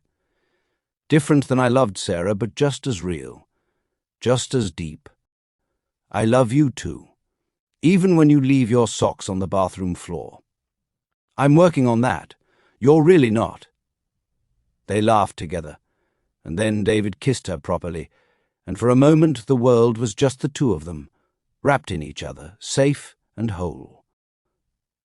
Amara stood in line with 200 other nursing students, wearing a white coat for the first time, waiting to receive her diploma. In the audience, David sat with Sophie on one side and Amara's mother and brother on the other. They'd driven up from Atlanta this morning, all of them. Even though Marcus had to take a personal day from his new job at an accounting firm, he'd gone back to school too, inspired by Amara. When they called her name, Amara Louise Sterling, Bachelor of Science in Nursing, the cheering from her section was embarrassingly loud.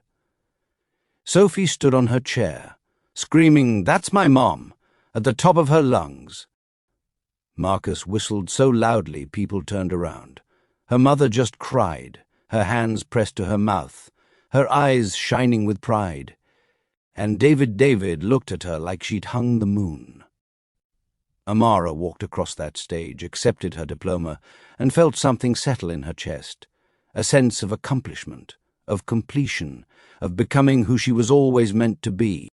Not just a waitress who dropped out, not just a caretaker who stumbled into a wealthy family's life, but a nurse, a mother, a wife, a woman who'd overcome obstacles and found her purpose and built a life worth living.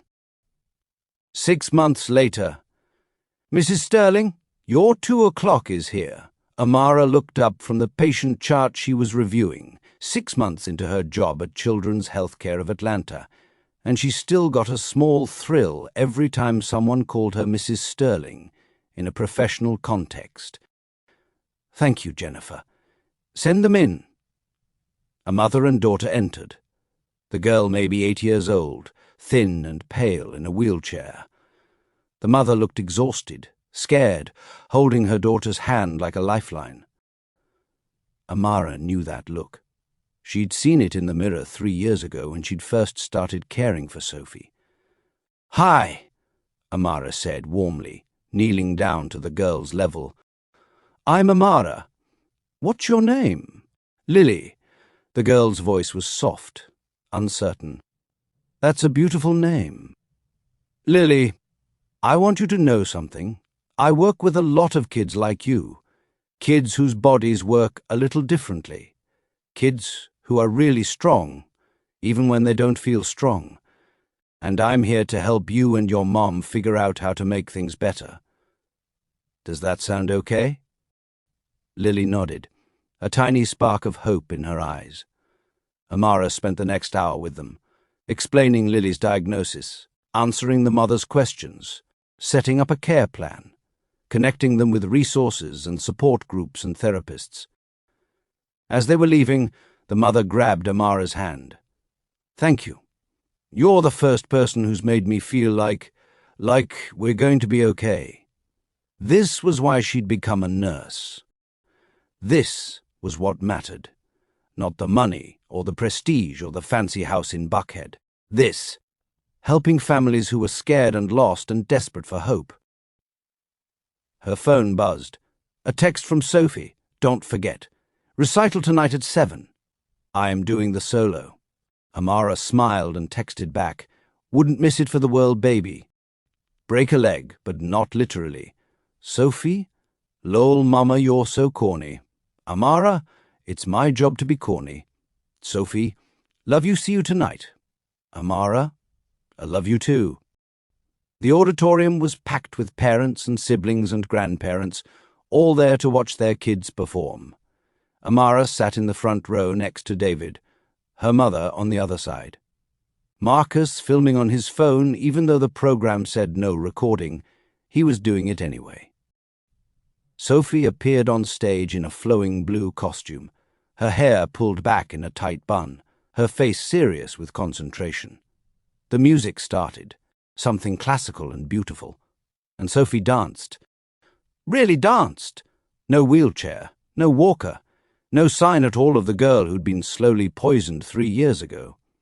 She moved across the stage with grace and strength, executing turns and leaps that would have been impossible back then, her face glowing with joy. Amara felt tears streaming down her face. David reached over and squeezed her hand. When Sophie finished, the audience erupted. Standing ovation, cheers, applause that went on and on. Sophie took her bow, scanning the audience until she found them, her face breaking into the biggest smile Amara had ever seen. After the recital, Sophie ran to them, still in her costume, launching herself into Amara's arms. "Did you see? Did you see? I didn't fall once. You were perfect, baby. Absolutely perfect. I'm so proud of you, Sophie," David said, hugging them both. "You've worked so hard. Can we get ice cream to celebrate?" "Obviously," Marcus said, ruffling her hair. "What kind of question is that?" They went to Sophie's favorite ice cream shop, a small place in Virginia Highland that made everything from scratch. They got a table outside, and Sophie ordered the biggest sundae on the menu while talking a mile a minute about the recital and her friends and her dance teacher and next year's competition schedule. Amara sat back and just watched her family, because that's what they were now, a real family, and felt something close to perfect contentment. "What are you smiling about?" David asked. "Just this, all of this. 3 years ago I was serving coffee and wondering if my life would ever amount to anything. And now I'm sitting here with my husband and my daughter and my family, watching Sophie eat ice cream after her dance recital. It feels like a dream." "If it's a dream, don't wake up," her mother said, "because this is beautiful, baby.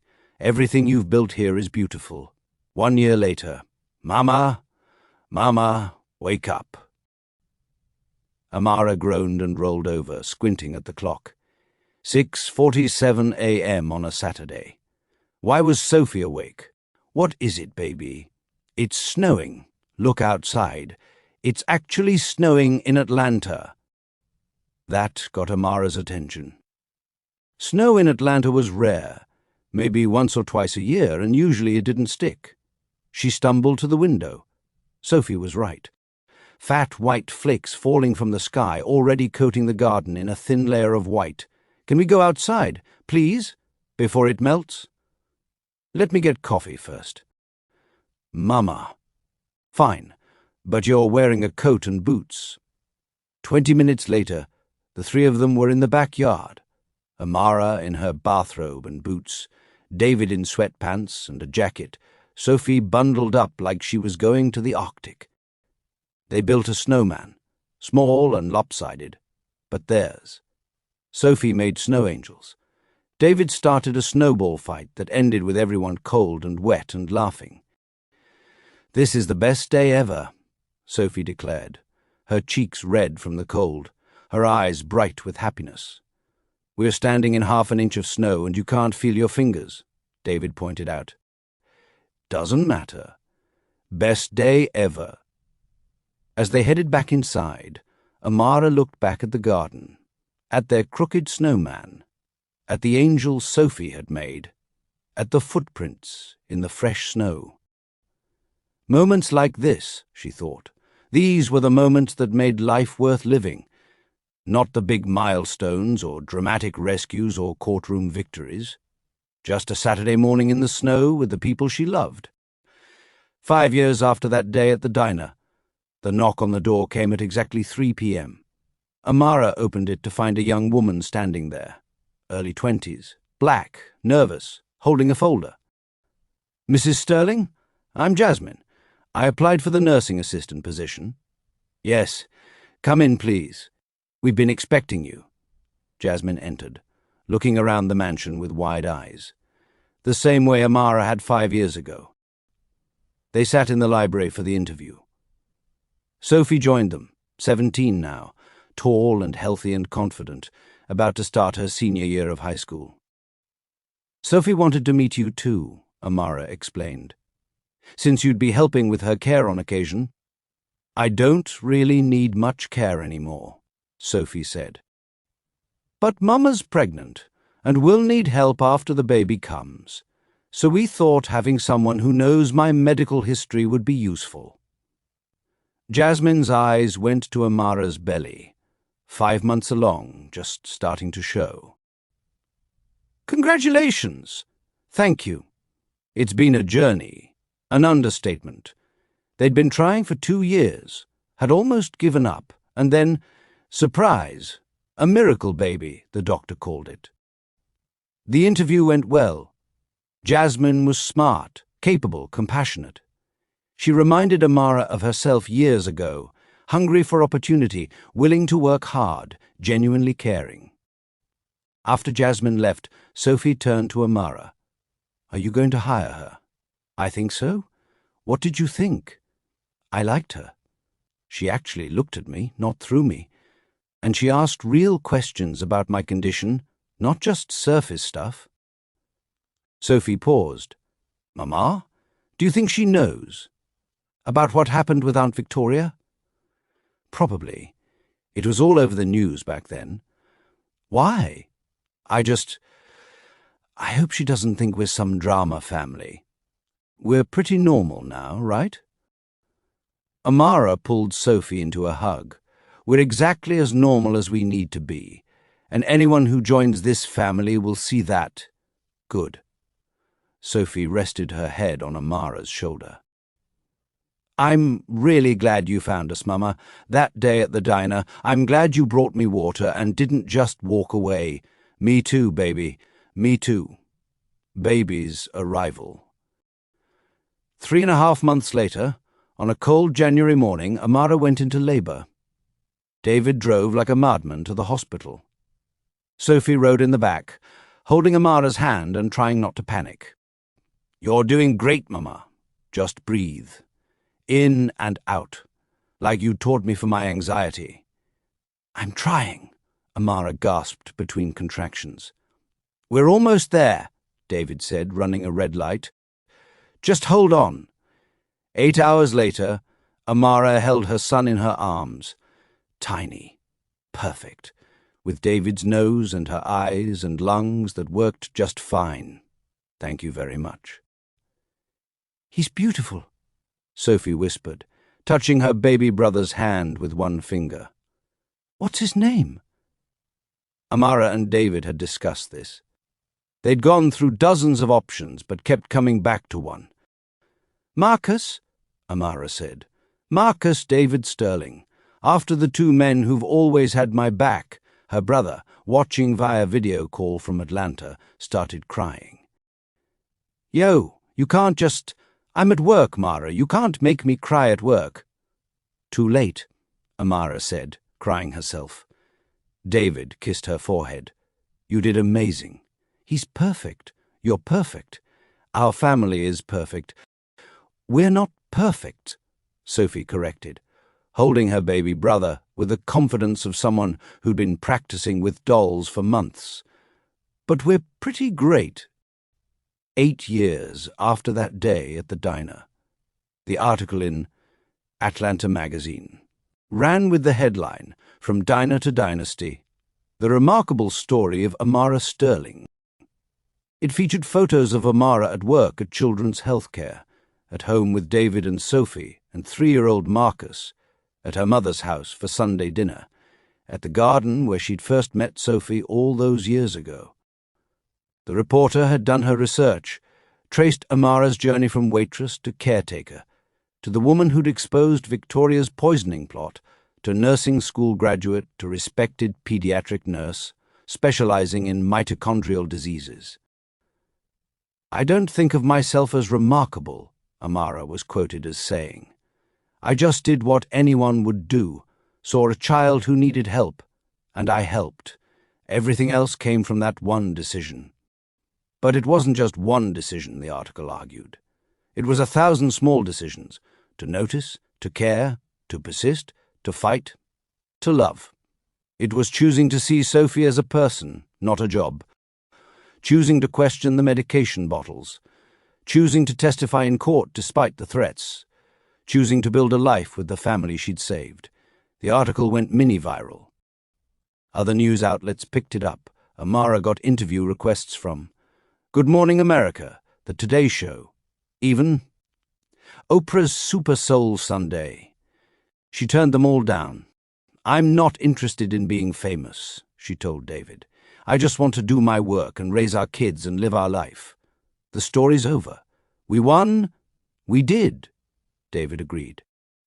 "So what do you want to do instead?" "Actually," Amara pulled out a folder, "I've been thinking, there are so many families out there dealing with rare diseases, navigating the medical system, trying to find good care. What if we started a foundation, used our resources and our story to help other families like ours?" David's eyes lit up. The Sterling Family Foundation for Rare Disease Support. Something like that. We could fund research, provide grants for families who can't afford care, train medical professionals on how to really see their patients. She trailed off. "Is that too ambitious?" "Nothing you do is too ambitious. Let's do it." 10 years after that day at the diner. Sophie graduated from high school as valedictorian. She'd been accepted to MIT with a full scholarship to study bioengineering. "I want to solve the genetic puzzle behind mitochondrial disease," she'd explained. "I want to make sure other kids don't have to go through what I did." At graduation, she gave a speech that had everyone in tears. 10 years ago, I was a sick kid in a wheelchair, being neglected by the person who was supposed to care for me. I was getting worse every day, and I didn't know why. Then a waitress named Amara Thompson brought me water and a grilled cheese sandwich, and everything changed. Amara, sitting in the audience with 5-year-old Marcus on her lap and David beside her, started crying immediately. Amara saw me when other people looked through me. She cared when caring was inconvenient. She noticed what everyone else missed, and because of her, because of one person choosing to do the right thing, I'm standing here today, healthy, strong, heading to MIT in the fall. Sophie paused, looking directly at Amara. "Mama, you taught me that kindness isn't just a nice thing, it's a powerful thing. One act of kindness saved my life. One person caring changed everything. So my challenge to everyone here is simple. Be that person. See the people others ignore. Ask the questions others don't. Care when it's inconvenient. Because you never know. Your kindness might just change someone's life." The audience stood and applauded.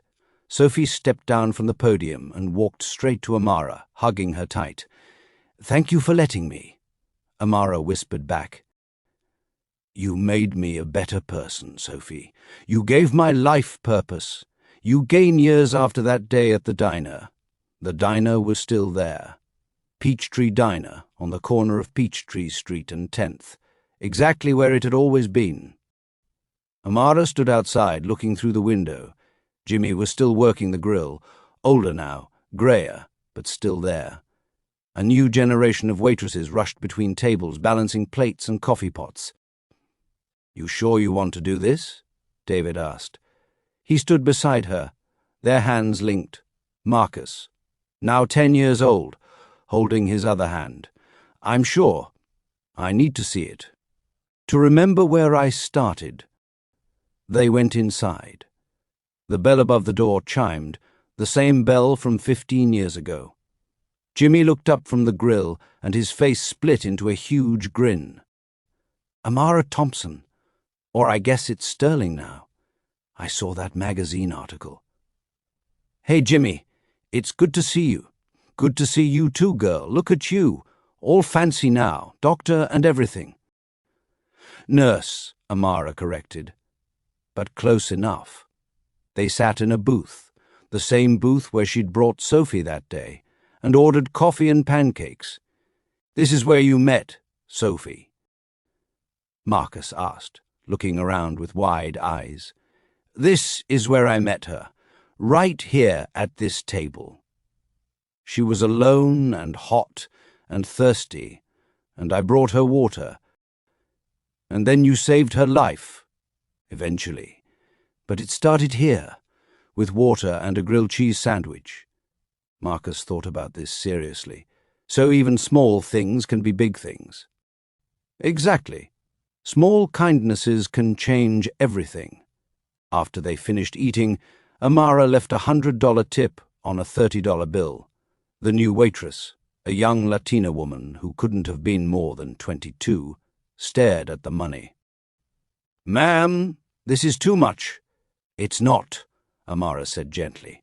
Trust me, I used to work here. I know how hard you work and how little you're paid. Keep it, and keep believing that things can get better, because they can. I'm proof. As they walked out, Amara looked back one more time. You okay? David asked. More than okay. I'm grateful for all of it, the struggle, the hard times, the moment I chose to help Sophie. Every piece of the journey that brought me here. They walked to the car hand in hand, their son between them, their life full and rich, and exactly what Amara had always dreamed of without knowing she was dreaming it. After that day at the diner, the foundation had helped over 10,000 families. Sophie was finishing her PhD, already publishing groundbreaking research on mitochondria last year to a wonderful woman named Keisha, and they were talking about adopting. Marcus was in high school, playing basketball and talking about becoming a sports medicine doctor. Amara had been promoted to Director of Pediatric Services at Children's Healthcare, overseeing a team of nurses and establishing protocols that prioritize seeing patients as whole people, not just diagnoses. David had stepped back from day-to-day operations at Sterling Tech, focusing more on the foundation and spending time with family. And Amara's mother, against all odds, was still here, cancer-free for 15 years, baking cookies for her grandchildren and telling anyone who would listen about how proud she was of her daughter. On the 20th anniversary of that day at the diner, the family gathered at the Sterling mansion for a celebration of survival, of healing, of the family they'd built from broken pieces. Speech! Sophie called out, raising her glass. Mama, you have to give a speech. Amara stood, looking around at the faces she loved. Her husband, her children, her mother, her brother, Sophie and Keisha, friends and colleagues, and the people who'd become family along the way. 20 years ago, I was a waitress with a dream I'd given up on. I was tired and broke and convinced my life would never be more than survival. Then I met a little girl who needed water, and everything changed. She looked at Sophie, 30 years old now, healthy and brilliant and strong. Sophie, you taught me that one choice can change everything, that noticing when others ignore, caring when others walk away, acting when others hesitate, those aren't small things, they're everything. She turned to David. You taught me that love can be found in the most unexpected places. That family isn't just who you're born to, it's who you choose and who chooses you. She looked at Marcus. You taught me that second chances are real, that it's never too late to become who you're meant to be. Finally, she looked at her mother. And Mama, you taught me that strength isn't about never falling down. It's about getting back up every single time. Amara raised her glass. To 20 years. To family. To the power of one small act of kindness that rippled out and changed everything. And to the future, whatever it brings, We'll face it together." "Together," everyone echoed, raising their glasses. As the party continued around her, laughter and music and love filling every corner of the house, Amara stepped outside into the garden. The greenhouse was still there, expanded now, full of plants Sophie and Marcus tended together. The oak tree had grown taller. The flowers were blooming, bright splashes of colour in the twilight. She walked to the spot where she'd first stood after accepting the job, terrified and hopeful, and not knowing what came next. "Thank you," she whispered to the universe, to fate, to whatever force had put her in that diner on that specific day. "Thank you for the struggle that made her strong. Thank you for the opportunity that changed her life. Thank you for Sophie and David and Marcus and the beautiful, messy, perfect family they'd built. Thank you for the reminder that kindness matters, that people matter, that one person really can make a difference." "Mama?" Marcus appeared beside her. "You okay?" "I'm perfect, baby, just thinking." "About what?" "About how far we've come. About how one small choice, bringing water to a girl in a wheelchair, led to all of this." Marcus slipped his hand into hers. "Do you ever wonder what would have happened if you hadn't helped Sophie that day? Sometimes. But then I remember. I couldn't not help her. That's not who I am. Some choices aren't really choices. They're just who you are showing up in the moment." "I want to be like that," Marcus said seriously. "Someone who shows up. Someone who helps." "You already are, baby. You already are." They stood together in the garden, mother and son, while the party continued inside. And Amara Sterling, formerly Amara Thompson, waitress from East Atlanta with impossible dreams, smiled, because this was her life, this was her family, this was what happened when you chose kindness, when you saw people others ignored, when you cared enough to act, one small choice, one grilled cheese sandwich, one glass of water, and everything changed. The end. Hey family, we made it. From that first moment at the diner to this beautiful ending 20 years later. Thank you for sticking with this story, for caring about Amara and Sophie and David, for being part of this journey. If this story touched you, drop a comment and let me know. Share it with someone who needs to hear that kindness matters, that one person can make a difference, that it's never too late to change your life. And please, hit that subscribe button and join our family. Until next time, remember, your small act of kindness today might be someone else's life-changing moment tomorrow. Peace and love. Family. Peace and love.